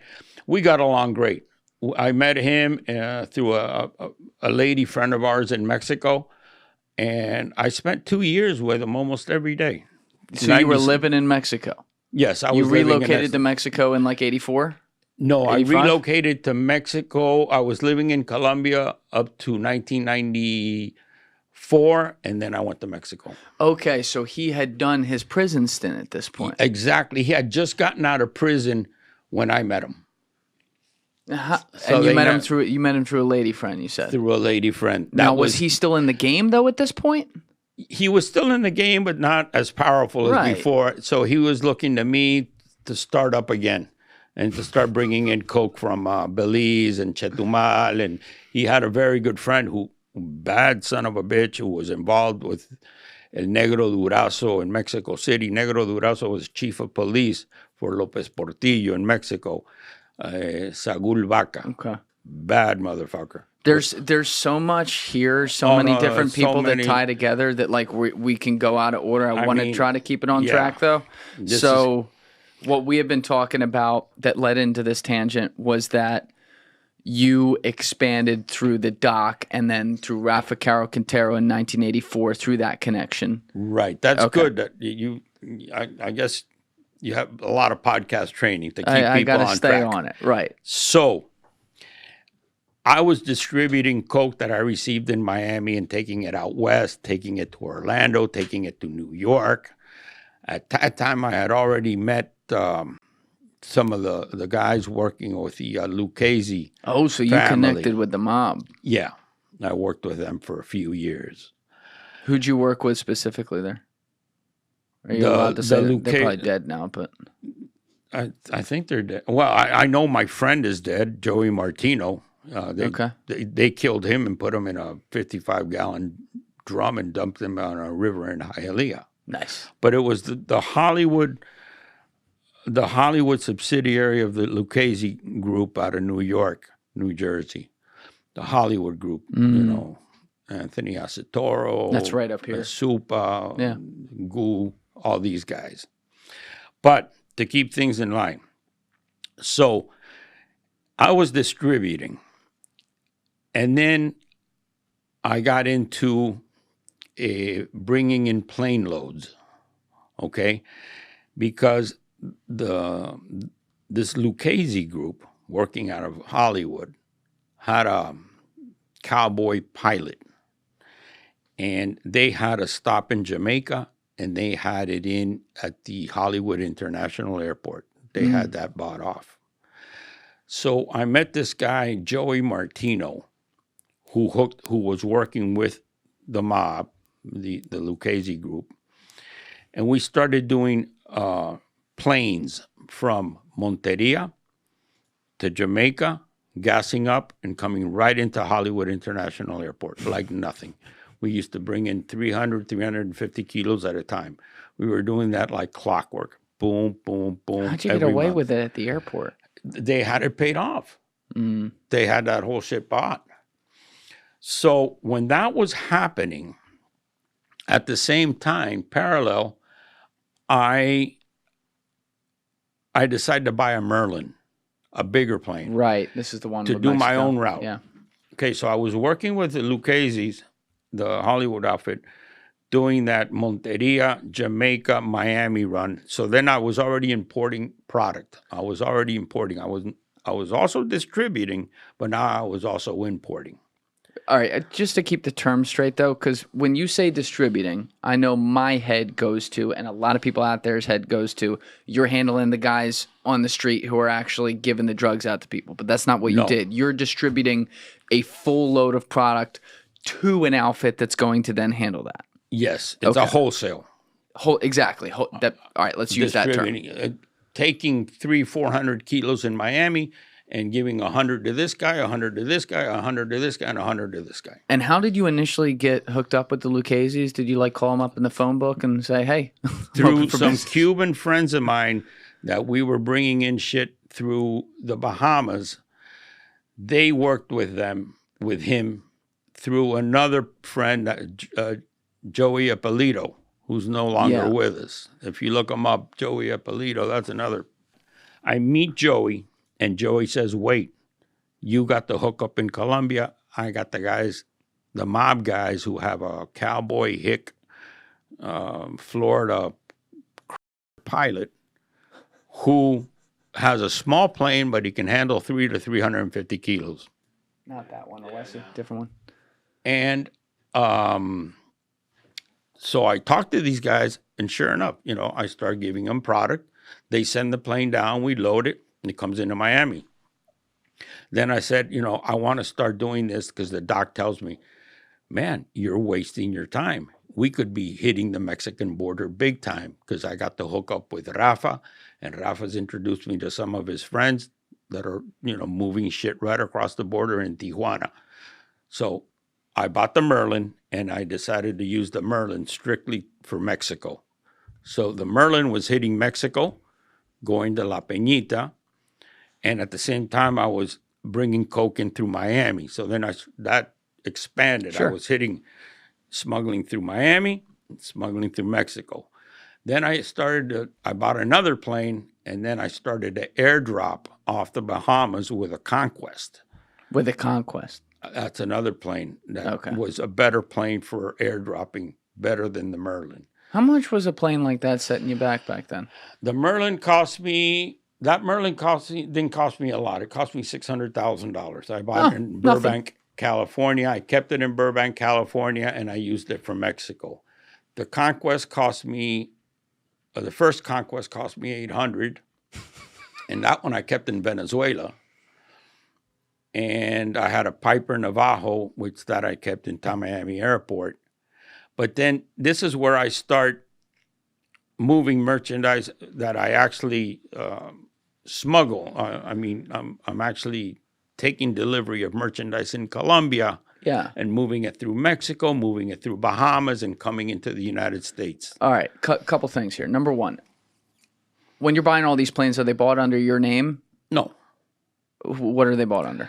I don't know. I sent my partner Renee to go get it, and they put it under some fake company that was working out of Miami Airport in Miami. Okay. So I guess you could kind of do that back then. And then we registered, the Merlin was registered to an offshore corporation in Panama. Huh. And the Conquest was registered to also, I believe, a Panamanian corporation, but it had Yankee Victor. It had Venezuelan call letters. Didn't you end up in the Panama Papers or something? Yeah. You were mentioning that, so maybe that has something to do with it. Paradise Papers. Nice. All the papers. Yeah. So, the morning paper, afternoon paper. Second question. as you're building this empire, though, you mentioned earlier the fact that you had all these offices around the world eventually and stuff. Like, you had a shell company, I assume, right? Some sort. You were For the you coke? had, you had set up some sort of like fake business that said, "Well, we really do this" or something. To have an office, since I had a macadamia farm in Costa Rica and Colombia, I set up a Asociación Nacional de Macadamia de Colombia, bullshit. Then I had some coffee business in Mexico. I had some latex business in When Mexico. did you get these? Like I was 1980? Well, remember that in 1983, after my dad died, I bought 22,000 acres of sugar land. I mean, 10,000 were bought, 12,000 were leased, because I tried to get back into the sugar business. But You stayed with the booger sugar, though. imagine this shit. This is how my head works. I mean, sugar in the U.S. is subsidized at 28 cents. It is sold in the U.S. at 28 cents a pound. Mm-hmm. Okay, because the U.S. farmers produce it, and they get subsidized. So sugar, refined sugar, gets sold at 28 cents a pound. So I come up with this great idea, which other people had it too, but I came up with it, that I would buy sugar at 4 cents a pound in Dominican Republic, bring it into the United States to refine at Godshot Henderson in Louisiana, pay 5 cents refining cost. So I'd end up having sugar for 9 cents a pound in the U.S. Mm. That sugar needs to be re-exported. It just came here to get refined, and it has to be re-exported. With my partner up in New York, who were always in the sugar business, Lobo Kane, we drew up false papers, and that sugar never was re-exported. It was sold to New York bakeries at 21 cents a pound. Lower than the 28, but it was sold. This, we made millions off this. More money than the cocaine business. And you didn't get out of the coke business. Problem is, we got caught. Ah. And it's in the book. It's called Operation Bittersweet. Nice. Operation Bittersweet. The government came down on us and some other people in Miami, Green Brothers. What year? This is right after my dad died, because, God, if you would have been alive, you would have kicked my ass. So this is like 83, 84. So this is the first time you get hot. Yeah. I had just bought the sugar land. Then this Operation Bittersweet kicks in. At the same time, I had a sugar packing operation in Aruba, because we had the licensing of the Hershey name to sell sugar in the Caribbean. The last sugar mill that Julio Lobo bought in Cuba in 1959 was the Hershey mill. And along with the Hershey mill came the name Hershey's as applicable to sugar. So we brought that back to light, and I opened up a sugar packing operation in Aruba. I used to bring in the sugar from Colombia, repack it in Hershey bags, and send it to the Caribbean. Then I realized that, hey, isn't Puerto Rico the Caribbean? Yes, it is. Well, but Puerto Rico is also the U.S. So we did a couple of those runs, but then, and that was successful. You know what I mean? But Operation Bittersweet hits. I get subpoenaed. Thank God, when the U.S. government subpoenaed my partner in New York, he received his subpoena and he died of a massive heart attack. So I was able to go to that subpoena and blame it all on him and walk out. Because he would have lived, he would have blamed it on me, because I was the guy that put up the initial $3-4 million to get this whole thing going, and I would have been indicted. I love that. He's like, thank God he died. That was incredible. Thank God he croaked. He dropped dead right on Staten Island, right across the street. So they didn't come after you after that? Oh, I had to go to the subpoena. Yeah, but once that was done, you're like, it was all him? Sorry. It was all him. Did they make you pay a big fine or something? Nope. They made him pay his estate and his company a big fine. The U.S. government came down, and then I got scared. And I said, no, this shit is getting wild. So listen to this. So I had bought all this acreage of sugar land and leased the rest. And I didn't really know the details, but I bought it. Where was it again? Clewiston, Florida. Right. And I bought it with a friend of mine that also used to work for the CIA, Amado Hernandez. You went to Georgetown too. I'm just saying, there's a few things here that are a little. Listen some to this. stuff that lines up. I don't know. Jesuits.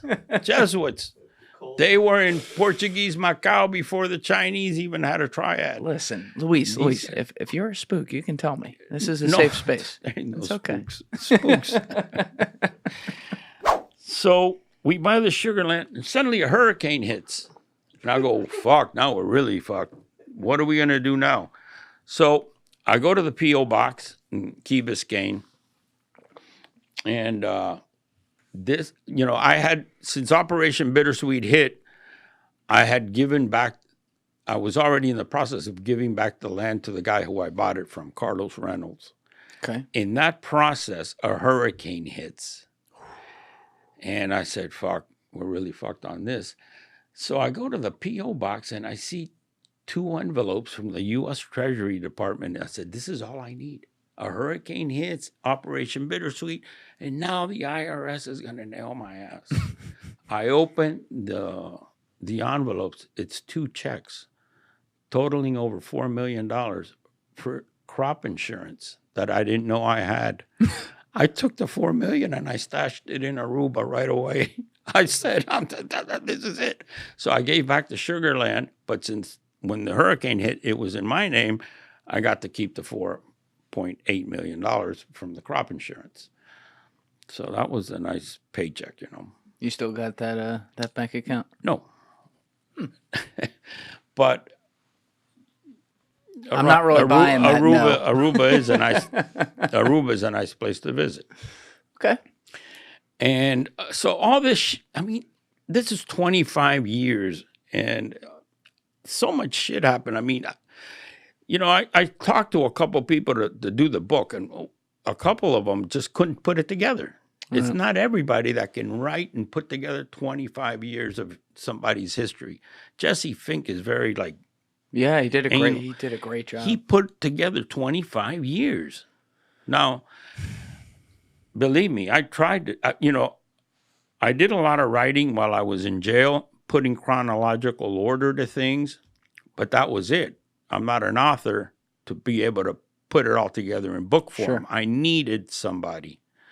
Of course, we did it together, and I think he did a great job because it's not easy. No. To put together. I wrote down everything because I had a good memory. I think my memory's failing me now. But this is amazing that he put that together, and it is. He researched this, like that whole thing when I called him up and told him, listen, that's bullshit. They never killed Alberto Cecilia Falcone.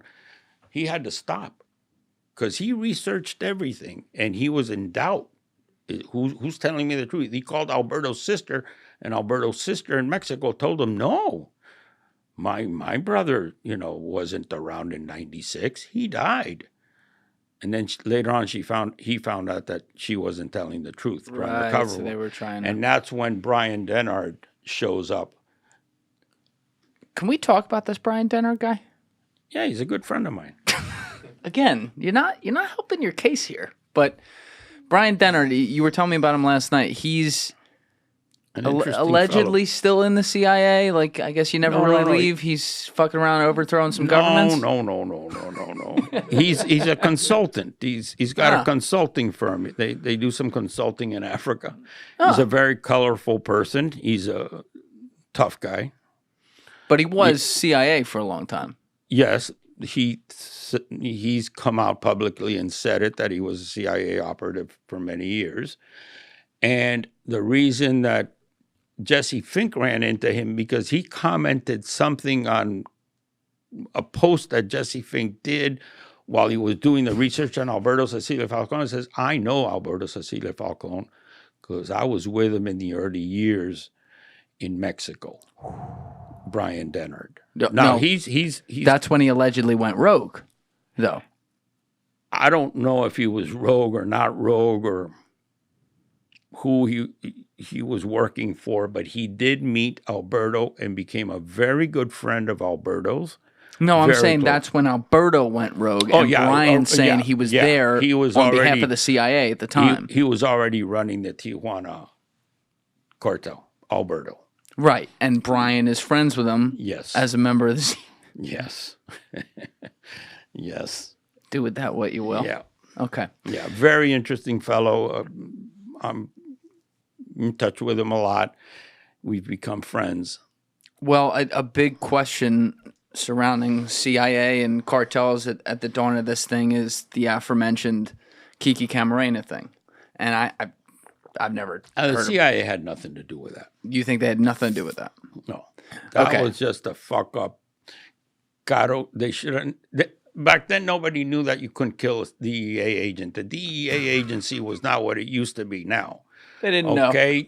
These guys were just a bunch of flip-floppers starting. The DEA, they just flipped out and made a decision that was not a good one, and it came back to haunt them forever. They killed Kiki Camarena, Caro Quintero, and Felix Gallardo. The CIA had nothing to do with it. Right. So this is what we had talked about with Rafa earlier, because we know that he was involved in that.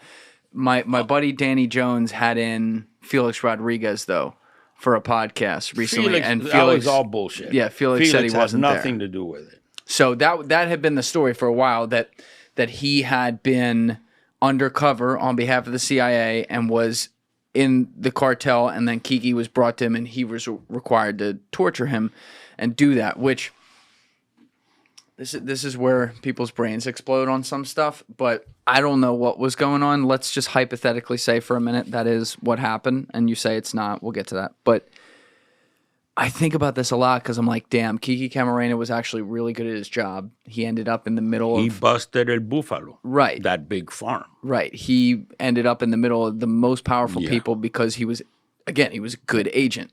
And he suffered. And he suffered. So he gets then caught up with them. Like you said, they didn't think anything of like killing a DA agent.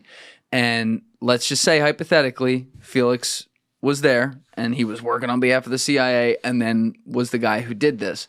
I think about this a lot because I'm like, okay, what if the CIA had some sort of 10, 20-year operation going on that had serious national security implications, right? And they had someone deep cover like this who needed to keep his cover. And unfortunately, and that's a really light word to put on this, but unfortunately, this really good DEA agent gets caught in the middle of it. And the decision is, do we break our cover and blow this entire long mission, or does this guy become a sacrificial lamb? That's a tough, like, a lot of people at home, including me emotionally, are like, oh, you break cover and you make sure you protect your own. But it's, from an intelligence standpoint, I get why that's like this tough decision, but you're saying it's irrelevant because that's not what it was. Back then, you know, what the Mexicans were doing with the pot, they were crossing pot, and, you know, Gallardo and Rafa and the Arellano brothers in Tijuana, they were doing the pot, and then Mata Ballesteros introduces them to cocaine, and they had internal conflicts because Rafa never wanted to go into cocaine. That is true. But eventually they all went into cocaine. But that was a clusterfuck among them all. The CIA wasn't really involved in that shit. The CIA got involved in the Contra shit. I mean, when they get involved, and they get involved proactively. They're not just... The CIA doesn't take is not the small partner in the deal. They take control of the whole thing, and that's the whole thing that happened in Nicaragua. There they were involved. Iran Contra, you're saying? Yeah, the Iran Contra, Sandinistas and all that. Yeah, with Barry Seal and all that, and they got proactive on that one. But that whole they're too intelligent. What the fuck are they going to be doing with Kiki Camarena? That's a DEA. They don't even like the DEA. Right. Well, that's what I'm saying. He was good at his job, and he ended up. He could have hypothetically ended up in the middle of it. Yeah, he was a very good agent, and it was a DEA operation. CIA wouldn't even. They don't want to get involved with the DEA and something like that. they ran their own show in Nicaragua, and they ran it from A to Z. Now, Felix was involved in going down there to Bolivia when they captured Che Guevara. Yes, he was. He was the real McCoy. He was the guy running that. Yeah, and he's the real deal. You okay. know. Now, but that whole CIA, I mean, you know, everywhere, you know, there was a war in Vietnam, so suddenly the Burmese Triangle becomes the #1 producer of opium in the world. So suddenly there's a war in Afghanistan, and now Afghanistan is the largest opium producer in the world. I mean, the CIA, you know, they've been transporting for years. I mean, Wait, I think everybody knows that. Back up. You're saying that at the sites of these wars, they are then responsible for transport. Well, What is their incentive to do that? Well, money, obviously. You know, they have, you know, nobody knows their budget. They're the only agency, I think, that they don't have to disclose their budget.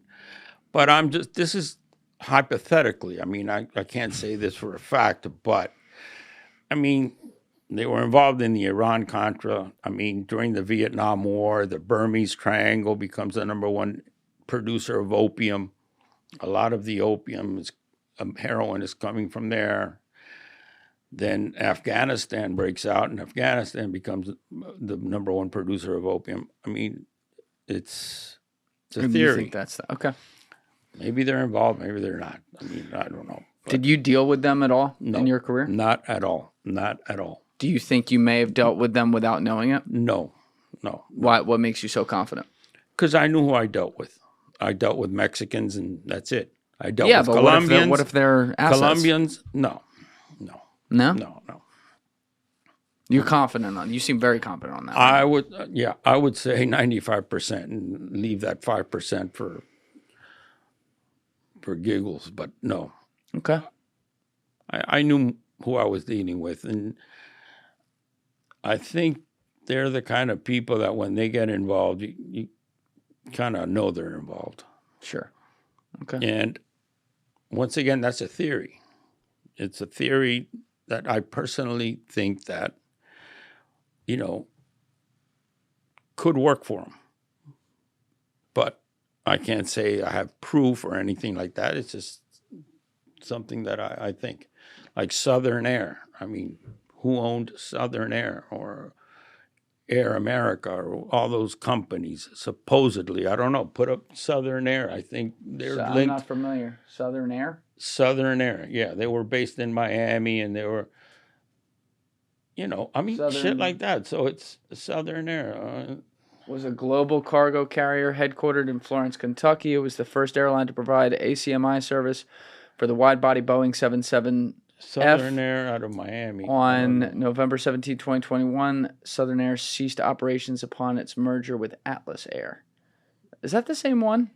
Maybe not. This was in Miami. Southern Air, Miami based. Atlanta. This is Atlanta.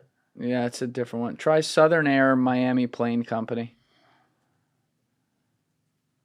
There's a Miami crash. Yeah, Southern Air Transport. Okay, here it is. Southern Air Transport, SAT. 1947 and 1998, based in Miami, Florida, was a cargo airline best known as a front company for the Central Intelligence Agency, 1960 to 73, and for its crucial role on the Iran-Contra scandal in the mid-1980s. If there's flies on you, they're paying rent. You know your shit. That's good.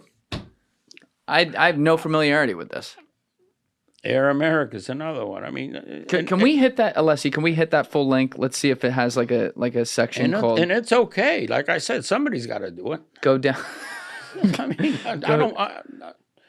Okay, Iran. All right, this is on what's this called? Southern Air Transport page under Iran Contra affair. As part of Oliver North's activities to trade arms for hostages with Iran to support the Contra rebellion in Nicaragua, Southern Air carried loads of U.S. weapons bound for Iran from the U.S. to Israel and on the return flights carried weapons destined for the U.S.-backed right-wing Contra rebels in Nicaragua from Portugal. On 5 October 1986, a Southern Air Transport C-123K loaded with weapons failed to return from the scheduled drop to the Contras in Nicaragua. In charge of the operations was Felix Rodriguez. There he is. He was the logistics officer for airlifts of weapons and supplies from the Lepango Air Base in El Salvador to the jungle hideouts of the Contras. Rodriguez did not notify the Defense Department or the CIA, but rather attempted to get word about missing C-123K to Donald Gregg, the National Security Advisor for Vice President George H.W. Bush. The shooting down of the SAT flight helped expose the Iran-Contra scandal. Logbooks retrieved from the wreckage linked SAT to a history of involvement with the CIA, cocaine, and the Medellin drug cartel. The logs documented several SAT flights to Barranquilla during October 1985. In the same time period, Wanda Palacios told the FBI that SAT was running drugs. She worked in the early 1980s for the Colombia's Medellin Cartel and had direct knowledge of the cartel's dealings with the CIA and the Contras. She brought in testimony to U.S. Senator John Kerry. Wanda Palacios had witnessed in 1983 to 1985 in Barranquilla the arrival of SAT planes loaded with weapons for the cartel, which would then send them to the Contras. The planes would return to the U.S. loaded with cocaine. Palacios stated that Jorge Luis Ochoa Vasquez himself explained to the Guns for Drugs deal with the CIA to supply the Contras. You've got good eyesight.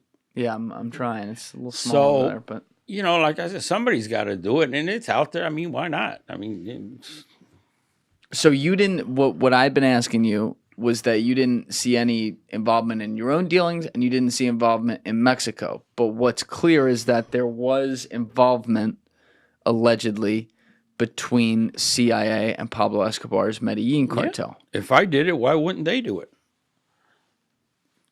I did. A lot of people did. I understand now. Okay, so you're saying because you're like a middleman running the logistics, obviously you're not the only one of your kind, so they're another cog on the wheel that has nothing to do with you, but doing the same thing. Yeah. It's like arms dealers. Who's an illegal, who's the largest arms dealer in the world? The U.S. government. Mm-hmm. Who's an illegal arms dealer? A guy that doesn't buy from the U.S. government and sells to a client that the U.S. government sanctions. They're all arms dealers. One's approved, one's not approved. So, drugs. I mean, it's a hell of a business. It's a great business. Why was I in it? Because it's a great business. So, you think I'm the only guy that's going to realize it's a great business and be involved? No. You know, pharmaceuticals, legal pharmaceuticals, that's probably worse than illegal pharmaceuticals. You want to get rid of the cocaine business? Easy. Pass it on from the DEA, pass it on, give it to the Department of Agriculture. Give them $20 billion so they can go out and buy all the coca leaf in production. They buy it all. That leaves no coca leaf for any other group, office, export company in Colombia to export any cocaine because there's no coca leaf. The U.S. Department of Agriculture bought it all. Do you think it'd be feasible to do that? It's hard. Run it. You know, I mean, people say that Castaño, who was a paramilitary, they were trimming him for that purpose to act as a buyer's rep in Colombia, because obviously whoever does that is not going to be a very popular figure. They're going to want his head on a silver platter. But if you, just like United Fruit, when they wanted the price of banana to go up, they would buy all the banana in Central America. Nobody else would have banana. Banana exports would go down, price would go up. So if you have a guy with a paramilitary strong group of 10,000 armed men, start buying up a lot of the coca leaf in production from Bolivia, Peru, and Colombia. And you start storing that, suddenly there's no cocaine for anybody. So when there's no cocaine on the street here in the United States, that creates another problem because there's a lot of people that live off that business. People that, if they do not have cocaine to sell, they still have to feed their families, and they may not take a job at a 7-Eleven or at a McDonald's to flip burgers. They may decide to go into your neighborhood and hijack your car and kidnap your daughter. Shit like that, that social shit, that just the domino effect that goes down. Look, right after they killed Pablo, Cali put the word out. Cartel. Cartel put the word out that nobody works. We're not going to work. To get in good with the government, we're not going to work. Right. Okay? We're not going to work. Some people didn't like that. I was working with a guy called Mono Endo, Claudio Endo, lunatic, psychopath. But good business partner. Since Pablo had gone down and Cali wasn't working, I was going to continue to work. Because then Mono, who was with the Cali cartel, told the old guys in Cali, fuck you. You guys already made your billions. I'm continuing to work. And he was a violent son of a bitch, Mono Endo. He continued working. I worked with him for a while. And suddenly one day, they came into his farm and they shot him up. And he was in the bathroom, and they machine gunned the bathroom to hell. And he was in it, and he got popped full of holes. They killed him. But you see, Cali, at that time, there was no coke available in Cali because they weren't working. Yeah, we just skipped that to like 1993. But yeah. That was after they killed Pablo. Right. Now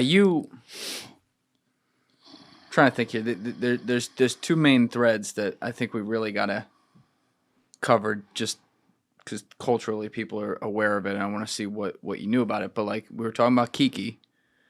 After Kiki was killed and then found, there was a manhunt for Rafael Quintero. Right. And he fled to Costa Rica, where you had a home base. You had a macadamia farm there, right? Yeah. And you kept Costa Rica clean, meaning you didn't do anything out of Costa Rica so you could have that as like a front spot. Never. Okay. But you got a phone call to see if you would help him? Who called you? Doc called me, and he said, Rafa's in Costa Rica. What can we do for him? He's hot. And is there any way we can get him out of Costa Rica? And I tried. I made a couple phone calls, but it was nothing to be done there, at least not within my power. And I really didn't want to heat myself up in Costa Rica. He went to Costa Rica and he got caught there. And there was nothing I could do, but Doc was very good friends with Rafa, and he called me up to see if I could do something, but nothing I could do. Did you have a thought there, though, that like this is pretty fucked up what he did? Because this wasn't like killing a gangster. I wasn't even thinking about that. You didn't? No, it was known that but remember, when they killed Kiki, it didn't become that popular and it didn't come out in the news as much as it did later. It wasn't immediately that this whole thing blew up, and it was the media hype came in a little later. But you knew that, like, again, he had killed a government agent. He hadn't killed, this wasn't like, 9 Peruvians in a hotel room or something who were dealing blow on their own. Yeah, but that didn't come to my mind right away. I knew that he was in Costa Rica, that he needed help to get out, and if I could lend a helping hand, I would, but I couldn't, and I didn't want to be making phone calls to people in Costa Rica and heating myself up. Okay. And I told doctors, there's nothing I can do, and it would just be totally counterproductive for me getting involved in that. But you had also said you didn't live in Mexico till the 90s. So you're operating things there. You're flying in the planes there. You're helping them build this business even after Rafa goes away. But you were living out of Colombia and Costa Rica primarily. No, Colombia. No? I never went to Costa Rica because... You kept it clean totally? Totally. Okay, I understand. Totally. And I knew Costa Rica was very gringo friendly. I didn't want anything to do with Costa Ricans. So I lived in Colombia, would travel on and off to Mexico back and forth because I had businesses with, Doc and Oreo and other Mexican groups. I was also, later on, I was working in Cancun a lot by boat. By boat? Yeah, we started when planes got hot and it was difficult because of the radar station in Panama. We decided to start sending boatloads to Cancun. That was 1993. Okay, so that's a while forward. But in the meantime, you had been living in Colombia. Did you deal ever even once directly with Pablo Escobar? Like, did you meet him? Yes, I met him at Pablo Correa's farm. I was working with Pablo Correa, and Who was Pablo Correa? Pablo Correa was one of the major members of the Medellin Cartel, one of the big producers of the Medellin Cartel. At one point, he probably had more merchandise in the United States than anybody else. He was probably the largest producer in Medellin. And we were doing routes. We were doing Mexico trips with him, and as well as Bahama trips. This is why my numbers got so big. I was moving so much because I was working Mexico, I was working Central America, and I was working the Bahamas. And each of these trips were 1,000, 1,500 kilos, 1,000. So when you start adding all this up, those thousands of kilos just start building up. Sure. And in one of those trips, it was with Doc, as a matter of fact. We landed the plane in Mexico, and they took smaller planes to cross the border, and they threw it in the Arizona desert. And some of the kilos hit some cactus plants. So when they received the kilos in L.A., they had thorns in them. And these guys, they took one of the kilos from LA and brought it back to Medellin, and Pablo Correa called me up and says, come see me. I went to see him at his ranch outside of Medellin where he had a bicycle path. Pablo Correa was always very well-dressed, always in a suit. He had fucking 300 pairs of shoes. I saw his closet and suits. And Pablo came to visit him, and that's where I met Pablo. Now, how many people are there when you meet him? Well, Pablo Correa had a few of his people there, and obviously when Pablo came, he had one group come in first. They call it anillos de seguridad, security rings. First one group comes in, checks it out, makes sure everything's good. Then, Pablo comes, and then another stays back to make sure nobody comes in after he does.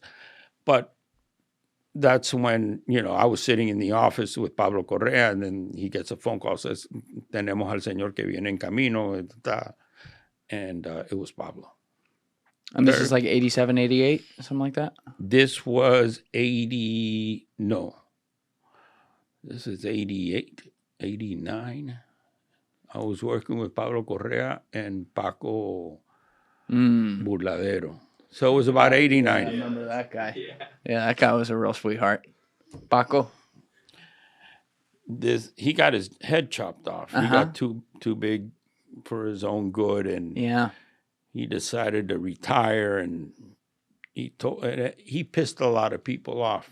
A lot of people trusted him.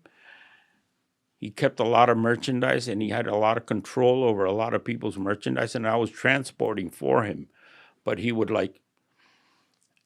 there's 500 of your kilos on the strip, and he would send them to Miami. And he would make it, but he wouldn't tell you. And he'd sell it, then come back and replace your kilos. But, that was like free money. Yeah. And bad things come back to hurt you. And then people started finding out that he was on the take. Yeah, doing things like that. Playing around with people's merchandise. Sometimes it was your merchandise that, had a fall, and he would tell you that it was yours instead of yours because he'd rather have a problem with you and not you. And in the end, they just grabbed him. They took all his money. They told him they were going to set him free. He went to the river to wash his face, and the guy that was with him cut his head off. So he had stored his money, I guess, in a lot of places, so they made him give him access. Over $100 million back then he had in Europe. Okay. That was 89.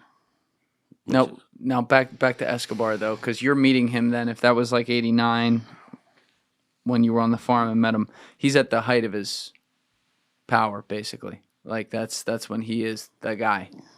Whoa. Were you afraid to meet him? No. It was cool? It was just normal meeting another dude? Yeah. What was he like? Very gentlemanlike, very smooth, not hyper. Very, very leveled. Even, he wasn't, a creep or he wasn't crazy. No. Mono Endo was off the wall. He was hyped up. He was like on methamphetamines all the time or something. Pablo was a very mellow guy. Like there's a saying, tiene dos tetas. Una da mierda y una da leche. Depende a cuál te prendas. Something about shit or milk? Well, he's got two tits. One gives milk and one gives shit. Yeah. Depends which one you're going to grab onto. Right. They're all like that. I don't like that you know what he says fully before I know it. This is a little scary. But, would I wake up in the morning and think about dying, getting arrested? No. It was just Never. My job. It was what I did, and I wanted to expand my business. I always thought, I always wanted to do freighters, containers. And that was my downfall, and I realized it when I got into it. I told my partner, I said, this is going to be our downfall, the paper trail. Why is that a downfall as opposed to pickup trucks? Because, you have a plane, and you airdrop, and it's a pilot, and the guy who's kicking in the back, and that's it. But when you have a freighter company in Piraeus, 10 boats, 10 ships, and you got the good crews and the bad crews, and when you're going to do a coke run, you got to switch the good crew for the bad crew, and there's bills to pay and gas bills, and there's an office and paper trails. I knew it, and I said it. After we do this trip, which that was the last trip, there was no other, my plan was to go back to Europe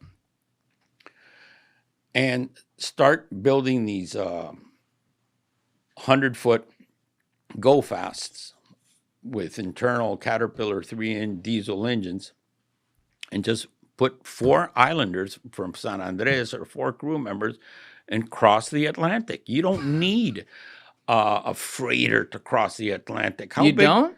No. How big do you think Christopher Columbus's boat was? A lot of those boats didn't make it, though. But he made it. It was 50 feet long. Christopher Columbus's boat, that Santa Maria and the Pinta and the other one, they were like Pinta, the Gria, the Santa Maria. Yeah, it was 50 feet long. They're made out of wood. So you take a super well-built fiberglass. We were going to build them in Brazil. 100-foot open fisherman. Yeah, that would do it. With 3 inboard 1,200 horsepower Caterpillar diesel. And those things will run forever. You put 5,000 kilos and you're gone. When it gets to the northern Spain and the Los Gallegos, the fishing boats, take off the coke, you sink the boat, and the 4 black guys or the crew members, usually I was going to use islanders because I was going to transit them back to South America via Cape Verde Islands. So, But you sink the boat. Just let it go. Yeah, $250,000 boat, $300,000. What's that compared to 5,000 kilos that you just handed over? And when you build them, you build 8, 10 at a time. You had this all plotted out. Yep, that was my next move. I was going to get rid of those freighters. Okay. But here we are. The U.S. government, Eric Kolbinski, came in and picked up my ass. Yeah, we skipped so many years again. We got to go back. You keep going forward. That's already year 2000, Venezuela. Yeah, we're not there yet. We're not there yet. I was still 88, 89 on Pablo Escobar on that farm. Yeah. So that was the last time you saw him, though. What did you? Now, are you in? You're in Colombia during the whole Los Pepes thing and all that. How did you even lay low during that era? Because I was with Rasguño. I was with Northern Valley. Okay. I started working with Northern Valley Cartel, which is Rasguño. And how'd you get hooked up with him? Through Marulo. It came a point where I was working with Marulo for many years. He was the head of the Pereira cartel. I was working with him for many years. But it got to a point where, I needed more merchandise. My Mexico business was growing so much that I was needing 3,000-4,000 kilos at a time. And Marulo didn't want to get involved in that much. And he was not ready for that. Mm. So he turns me on to his neighbor, Rasguño, that lives in Cartago. And the first trip we did with Rasguño, we did 2 King Airs with 1,300 kilos each, 2,600 kilos out of Pereira Airport right to Tamaulipas, Mexico. And from there on, it was just, pew. Before that, with Marulo, we had done like 14 back-to-back trips with a Cheyenne 4. We started with a Cheyenne 2, then a Cheyenne 3, finally a Cheyenne 4, doing 700 kilos apiece. We did 14 trips. It's a lot of money. Yeah, that was in a period of about a year. How many people do you have working for you? At that point, well, I had a pilot, co-pilot, a manager that would manage the different pilots. Like I said, not too many people, maybe 10, 12 people working for me. The rest, you didn't have any muscle because you didn't do any of that. What? I didn't need the muscle.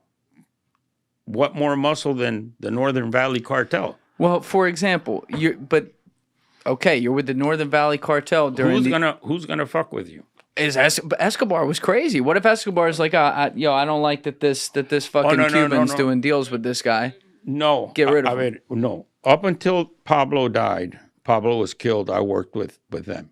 I worked with El Negro Galeano, Mickey Ramirez, Piedrahitas, the Ochoa cousins, all Medellin Cartel. Up until he died. Yeah. When he died, I started working with Northern Valley. Even those last 6 months when he was down to a few men and on the run, you were still doing coke for him? We were working with Negro Galeano through Mickey Ramirez. And we were airdropping off the west coast of Tampa. Off the west coast of Tampa? As a matter of fact... Madeira Beach? There's a lighthouse west of Tampa. And there was so much shit that we were throwing at that lighthouse and bringing in through the West Coast that it was Bob Harley, I think, that told me that they termed that the Coke machine. But you're doing this when the whole Colombia is in a civil war over this guy. Yeah, we were the U.S. government's all over Colombia. Yeah. And you're bringing coke out of Colombia, no problem? We never stopped working. El Negro never stopped working until the day that he went to visit Pablo, that he got killed in La Catedral. And Mickey, after they killed him in La Catedral, before Pablo escaped La Catedral. Oh, when they killed him, yeah. The other guy. Mickey Ramirez went to talk to Pablo in La Catedral, and we thought he was never going to come out. Which was the prison that Pablo built. He killed Negro Galeano and Kiko Moncada, and he didn't leave right away. Right. He waited a couple of weeks, I think. But Mickey went to talk to him to continue operations because he had taken over, since he killed Negro, he had taken over the operations for that Negro had. And he wanted Mickey to continue working with him. And you weren't scared at all that this guy who was killing off all the competition might come for you and be like, I don't need this dude. Not at all. No, not at all. Really? I was 100% sure that, what I did was valued and I was working with good people, Negro Galeano, Mickey, Pablo. To me, these were all good people to work with. I mean, that's the truth. You are so interesting. That's the truth. I was never... You could see why most people would be like, it's odd that you call someone like Pablo Escobar, quote, a good guy to work with. He was. He was. Do you think he was for you, but obviously not for other people? I worked mostly with his number one associates, which was, for example, Pablo Correa, which he killed Pablo Correa. Mm-hmm. Before that, I worked with Mono Lopera, and Marulo ran the Pereira Cartel, which was just a subsidiary of the Medellin Cartel. Mm-hmm. Unfortunately, Mono Lopera got killed also. I worked with the Ochoa cousins. I worked with Medellin Cartel principally for many, many, many years. And I was happy working with them. I got along with all of them. And the only guy I worked with from the Cali Cartel, which was Cali Cartel, was Mono Endo. But then that stopped really quick. Mickey Ramirez called me up one day and says, Senador, you're working with Mono Endo, you're going to end up dead. You see, Senador?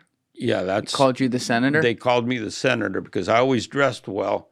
And somebody, I don't know if it was Mickey or Rasguño, said, here we are dressed in fucking polo shirts and dungarees. This guy comes dressed with linen suits, Davidoff ties, and this and that. Looks like a senator. So they started calling me senator. Senador. El Senador. To this day, Mickey still calls me El Senador.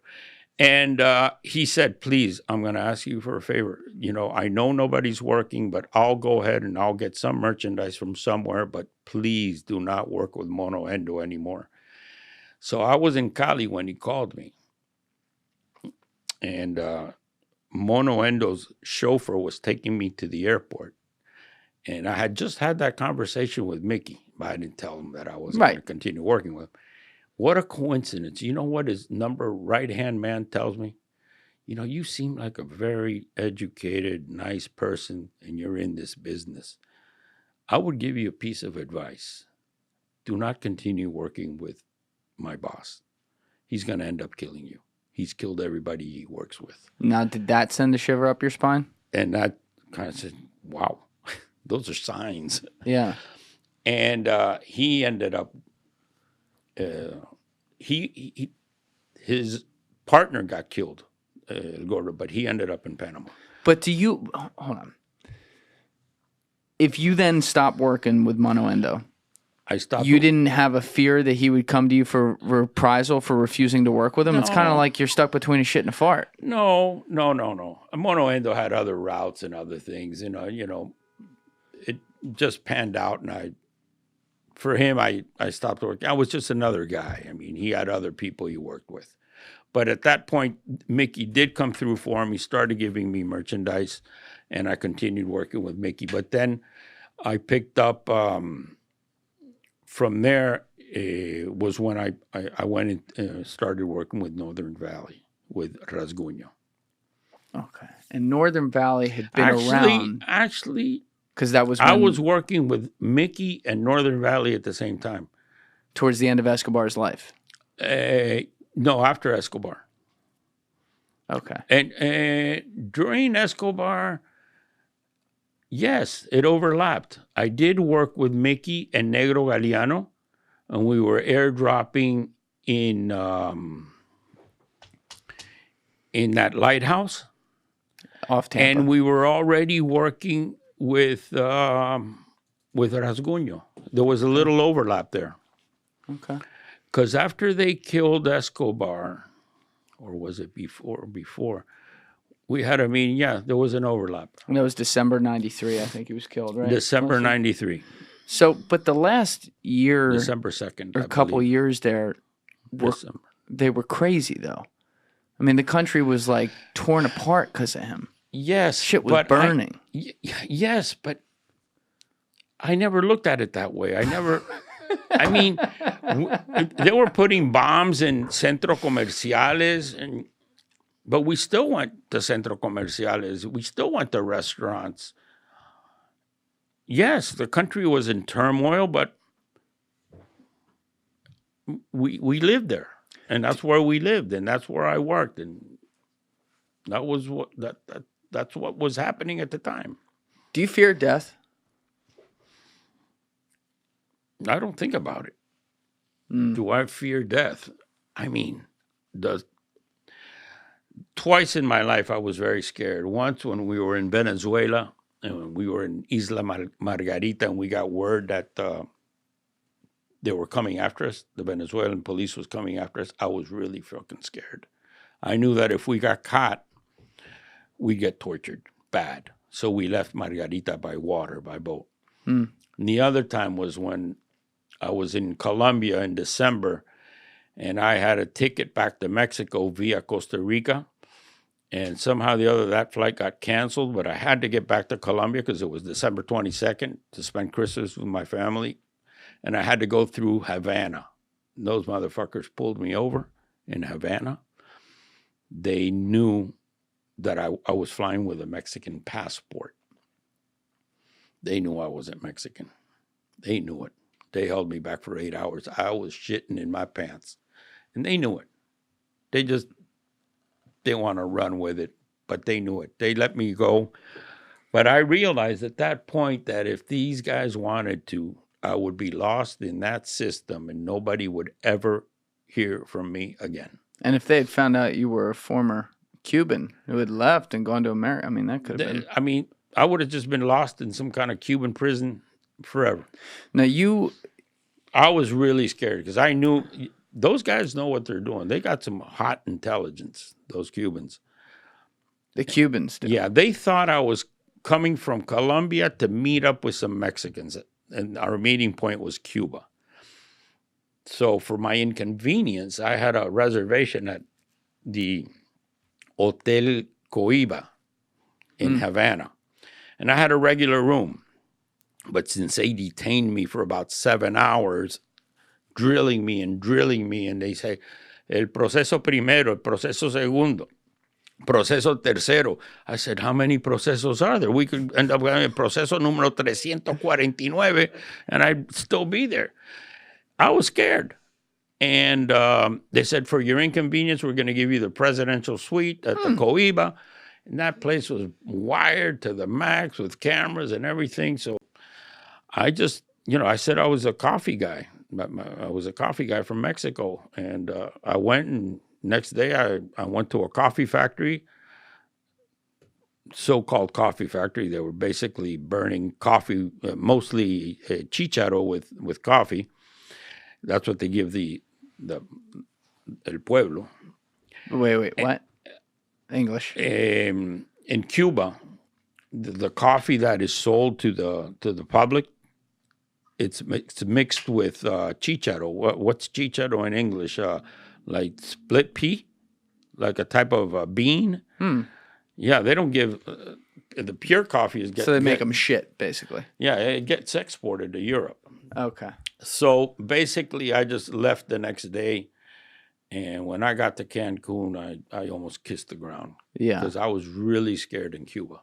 Now, because you and I were talking last night. I think you mentioned something earlier on the podcast too, like old habits die hard with some of your incognito nature. Your driver's license you have in Miami right now doesn't have your real address on it.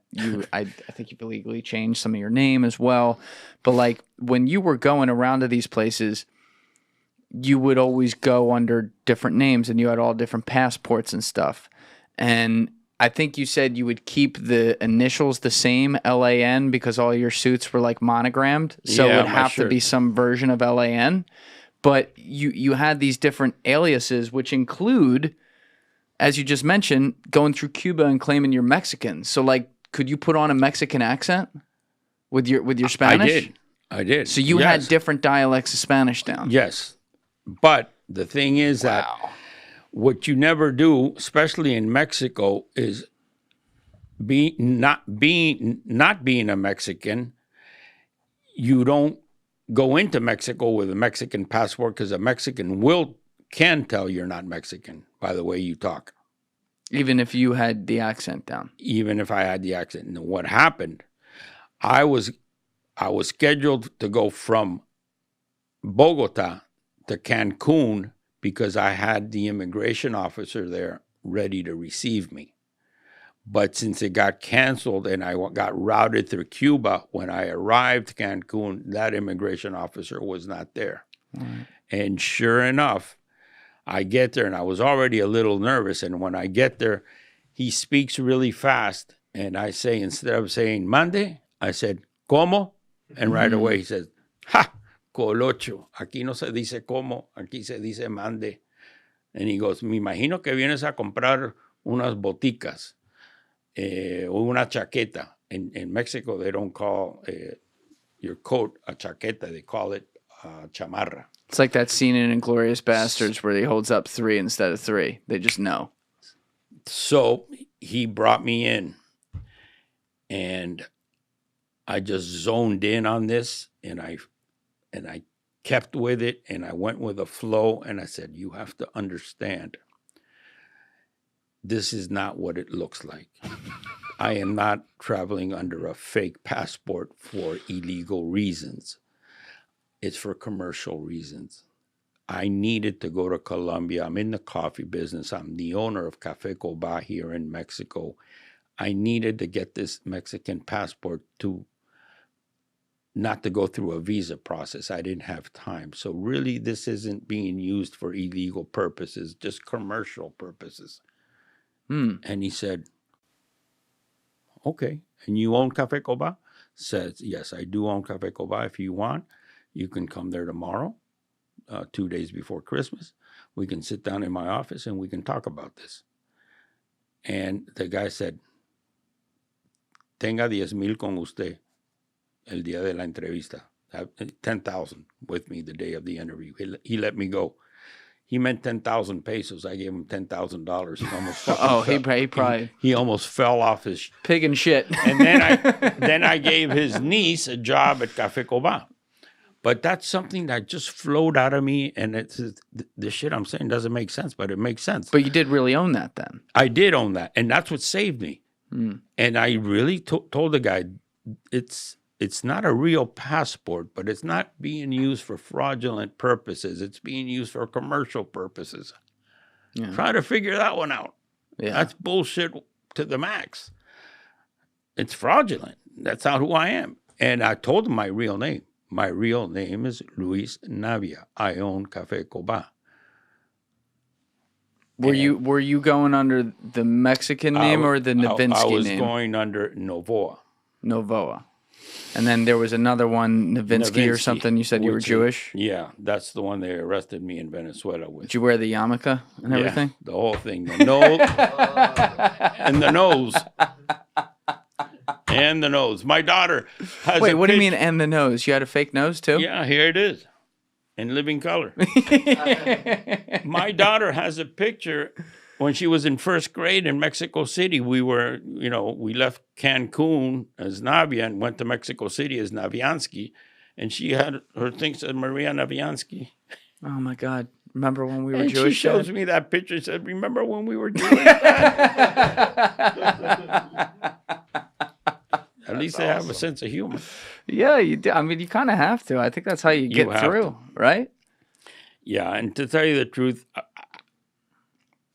it started out, and before you knew it, 25 years went through, but I just got on like a flow. I rode a wave, and I rode like the perfect wave. Yes, I got kidnapped.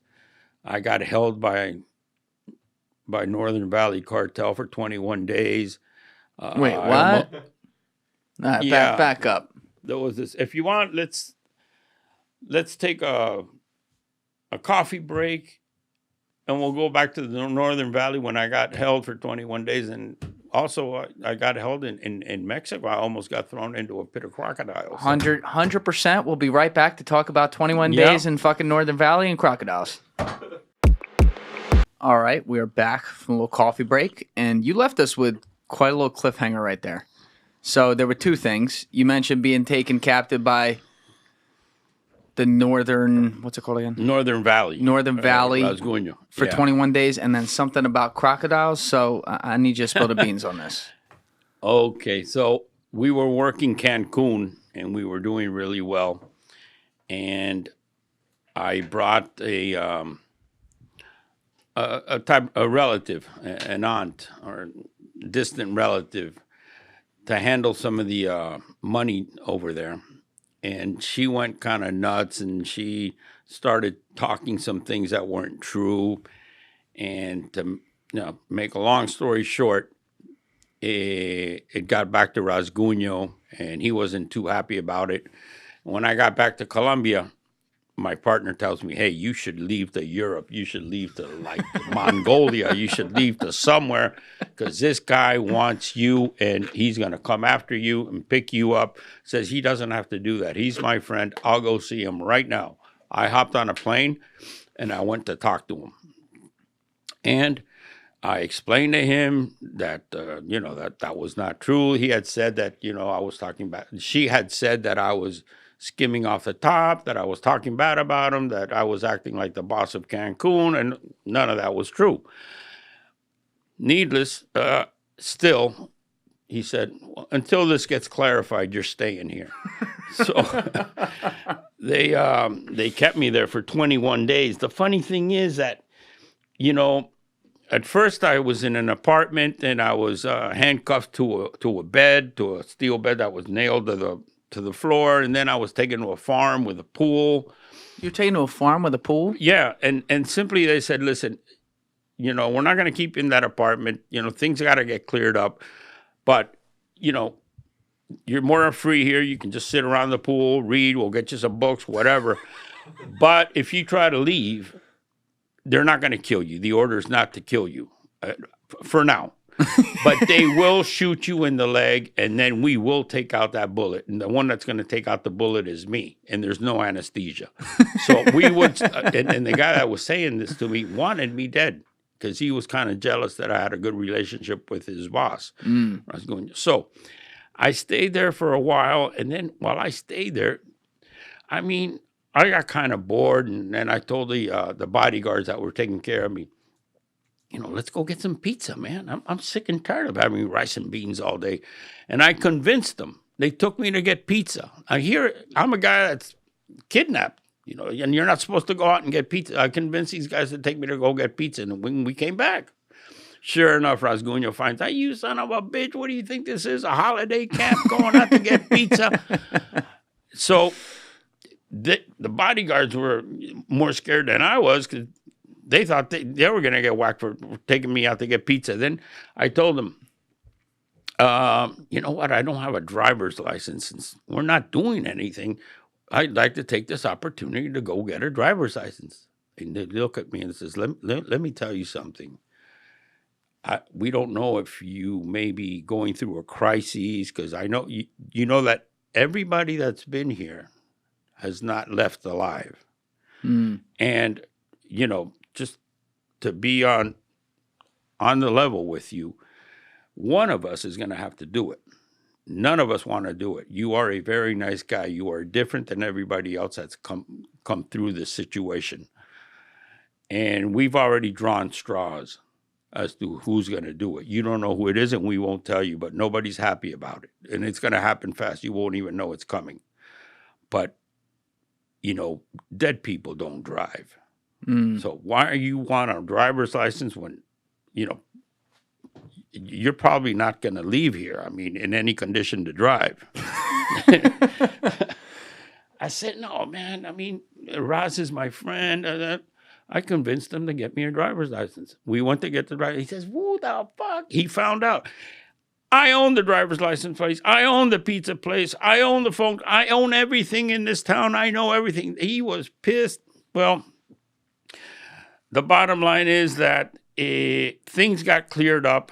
I paid, we settled accounts, because whenever you're working with somebody, you have 300 kilos on this route, 200 kilos, this. But we settled accounts, paid out for almost $5 million, settled accounts, and I was let go.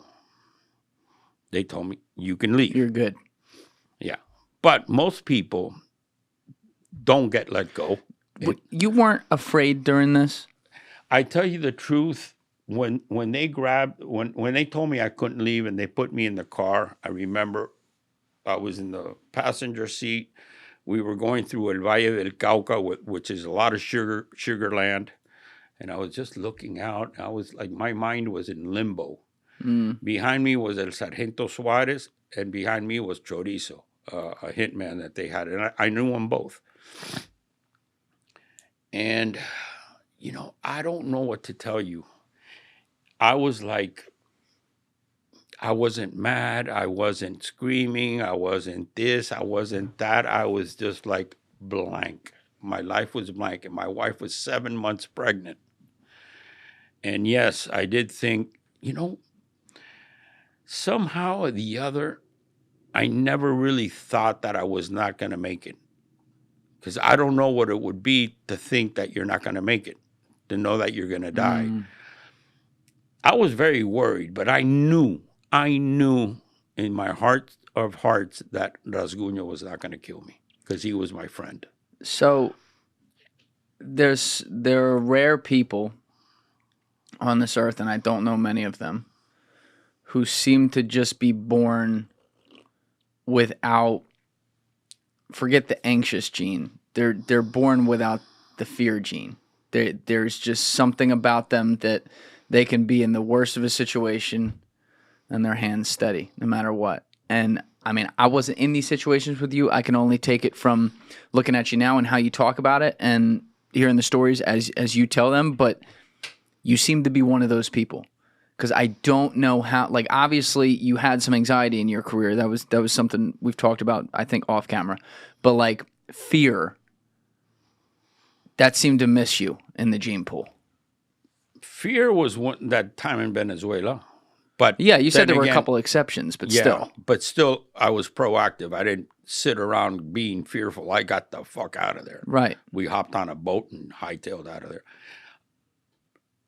I was very concerned in Cuba. But in this situation, this was so strange because it's a fact that when they pick you up like that and they retain you, the best thing you can hope for is a quick death. That's why the bodyguard told me. He thought I was losing it. Because who doesn't this guy realize he's going to die? He's asking to go get a driver's license. Dead people don't drive. This guy actually, maybe he's losing it. So he kind of settled me in and kind of centered me and told me, you know, put your feet on the fucking ground. One of us is going to have to kill you. None of us want to do it, but one of us has to. So finally, things got settled and I was let go. When you were let go, did you think that they were going to shoot you on the way out? No. Like it was fake? No. When I was let go, and they thought this motherfucker is going to grab the next taxi to Pereira, which is the nearest town with an airport, city with an airport, and hop on a plane and go to fucking Lower East Mongolia. You know what I did? I got on a taxi and I went to Rasguño's hotel and I checked in. And I had no money because I was just came from a kidnapping. And I said, no, put it on the en la cuenta del señor. Oh, no. I went to the bar, had a couple drinks, ordered breakfast, relaxed. And the next day, I call him. And I go, ¿qué hubo, hombre? ¿Cómo va? And he goes, me imagino que estás en la puta mierda. And I go, no. Estoy aquí en el Mariscal Robledo, tu hotel en Cartago. No, hijo de puta, no. ¿Cómo va? No seas tan hijo de puta. ¿Cómo? Hombre, es que tenemos que hablar. No tenemos que hablar un culo, pero qué loco. ¿Cómo que hijo de puta? He was going, what the fuck? This motherfucker's crazy. I checked. He came to see me at the hotel. He was like, I have nothing against you, but there's no more business. Try to get it through your fucking head. There's no more. And then I said, well, okay, I can understand that. And then he says, well, then leave. You're free. Leave. I goes, shit, but you left me with no money. Can you give me 100 grand? And he goes, you know what? Tengo 50 en el maletín. Te voy a dar los 50. And he had a black Harley Davidson maletín, and he gave me 50 grand, and he told me to get the fuck out of here. But he says, mejor no. Te me quedas aquí puesto un minuto. He called my wife. So she would come from Bogota, pick me up, and make sure I got the fuck out. that I got the fuck out of there. Oh my God. Then when my wife came, she really thought that on the way from Cartago to Pereira, that's when they were going to kill us. So she was scared. Yeah, but I knew they were going to kill us. You knew. I never felt that Raz was going to kill me. He's my friend. To this day. They're all your friends. To this day. He's in jail, and I'll do anything I can to help him. No shit. I love Rasguño. I really feel a lot for the guy. I really do. Now, when this happened, how long had you known him? 3 years. I worked with him for about 89, 90, 91, 4 years. But he used to call me, and I used to go over there, and we just hit it off. And he was a very feared individual. He was, after Pablo, he was probably the guy that took over. Very feared. People, even Colombians, didn't work with the people I worked with. Colombians didn't want to work with him. And I feel a lot for him. I really like Rasguño as a person, as a man. Where's he in prison now? He's he was in Lewisburg. Oh, in Pennsylvania? Which is not a good place, but they transferred him. He's in a better place now, but he's in still for a while. So I've worked with some, like Ivan Urdinola. Ivan Urdinola is a fucking lunatic. Rasguño is not a lunatic. And this motherfucker, the first day I meet him, I meet him at his car shop. He has a car dealership. And he used to talk really, look, vamos a trabajar, sí, vamos a trabajar. Where? Bueno, in Cali. Okay. And he says, ¿Cuál de esos te gusta? ¿Cuál de esos te gusta? And I go, what do you mean? No, te quiero regalar un carro. I want to give you a car. So he gives me a 535i with an Alpina box, a car that in Colombia is $150,000. He just gave it to me the first day he met me. So we're going to do a trip, and I personally go with my people, wrap the merchandise. It was like 800 kilos we were going to Oh, you were wrapping it? Yeah, I went. No, you were doing it? I wasn't, but I sent my people, and I was in Cali, and I sent my people to wrap it. I know. The trip was canceled, and I told Ivan, make sure that our merchandise stays put, that they don't use our merchandise and send it to Mexico, and then because that's specially wrapped for an airdrop. Even Rasguño, when he realized that I was working with Ivan, which basically most of the time they don't let you, he says, just do me a favor. Whatever trip Ivan is on, whatever merchandise don't take any of my merchandise. I don't want to be associated because con Ivan no se pierde. Ivan siempre gana. Y no quiero problemas con Ivan. That's Rasguño. He didn't want any problems with him. Now, talk about a nut. So sure enough, the conquest comes in. They fucking load it up. Goes to the Florida Keys, to Gordito, to Jorge Cabrera. If you Google his ass, you'll see him next to Hillary Clinton. Jorge who? Cabrera, El Gordito. He was one of our major guys in the Keys that picked up merchandise. Jorge Cabrera, Florida Keys. Florida Keys. Key West. Cocaine.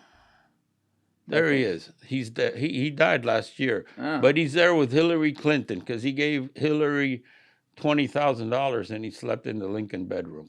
Oh, there you go. Oh, boy. So what happens is he's down there. They airdrop the shit and it just splatters all over the fucking ocean.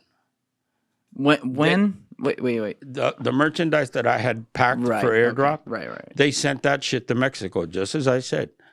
And they put in the plane the one that wasn't packed. And it ended For up airdrop. in the Gulf of Mexico? No, in the Florida Keys.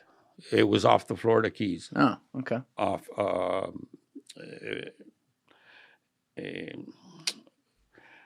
Black Rocks. What's the name of the place? Not Ragged Key. Well, off Off the he Florida picked it. Keys. Yeah. Dog Rocks. Okay. Usually, when that happens with Ivan Urdinola, he doesn't care that it was his people that put it. He doesn't care. You pay him. He doesn't lose. You pay him. The best you could hope for is that he says, "Me la pagas al costo." You pay it at cost plus whatever fee, so you end up paying $5,000 a kilo or $6,000 a kilo. But most he would charge you for sure. And he said, no, ya entendí, el problema no. That's never has that happened. He said he didn't make me pay for the merchandise. So then he goes, bueno, entonces la mercancía, sí, ya la mercancía no me la paga, yo, güey, puta. Y mi carro, the one he gave me, the card he gave me. Says, uy, Iván, qué problema, hermano, uy, güey, puta. Imagínate, el otro día mi mujer cogió y chocó tu carro. ¿Qué? ¿Cómo? My wife has a BMW, and I have a BMW.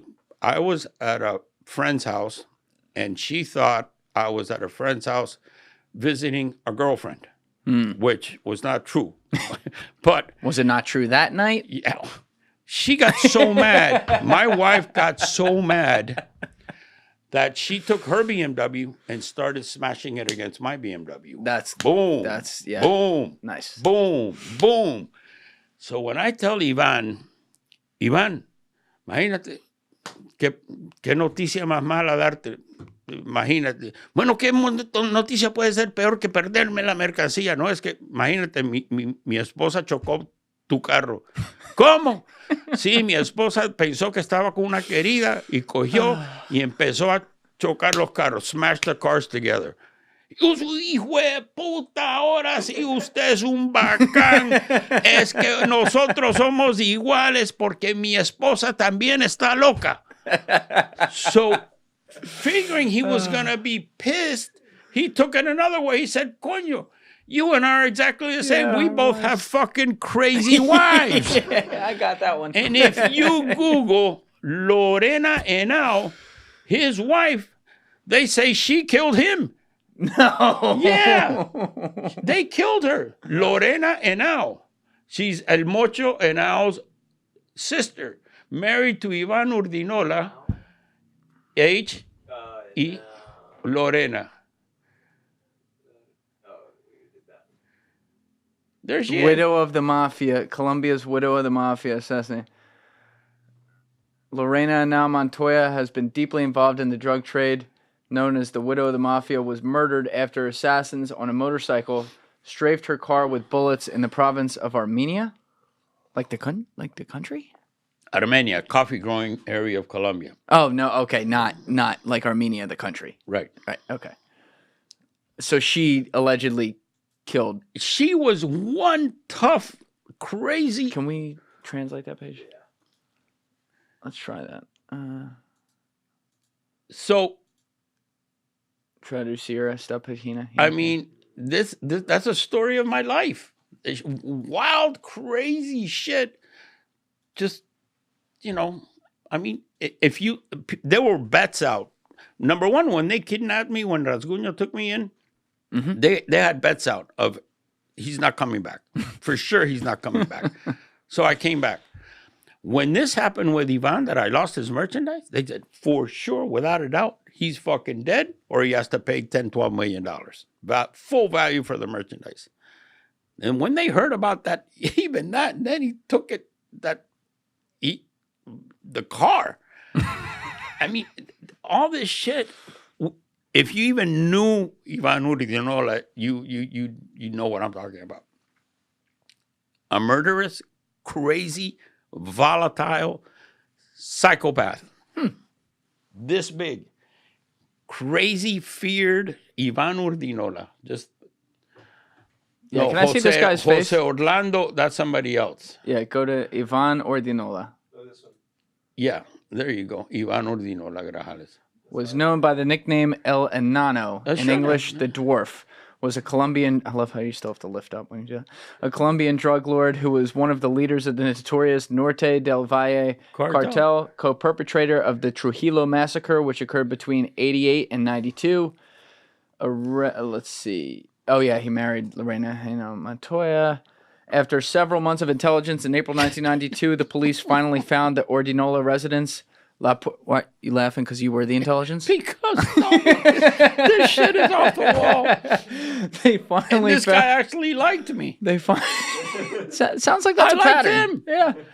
The police finally found the Urdinola's residence in La Porcelana in Zarzal with some of his bodyguards. Urdinola, without putting up any kind of resistance, asked the security forces officer in charge of the operation for a few minutes to bathe, change his clothes, and say goodbye to his wife and children. He calmly surrendered, confident that drug trafficking charges against him could not be proven, although he could not be extradited either, because since extradition was prohibited by the Constitution at that time. He was sentenced to 17 years in prison, although his sentence was reduced to 4. In jail, he became addicted to greasy food and whiskey. He was found dead in his cell in 2002. It was initially believed that he had been poisoned by a chef on the orders of his wife, I told you. Lorena, and now, Crazy. but an autopsy revealed a heart attack, probably after she paid the coroner, right? Fair to say. Crazy. Okay, well, speaking of crazy, what's this crocodiles thing? You That's said another you got crazy threatened ass to be situation. fed to crocodiles? We were working Cancun, and when we were working Cancun, we All right, guys, that takes us to the end of part 1 of my 2-part sit-down with ex-cartel kingpin Luis Navia. Make sure, if you are not already subscribed, to please smash that subscribe button and also hit that like button on the video, and stay tuned for that second part. If the video is already out, then the link is down in the description right now. And finally, if you are not following me on Instagram at Julian Dory Podcast, or also on my personal page at Julian D. Dory, please be sure to do that, and check me out on X at Julian D. Dory. See you next time.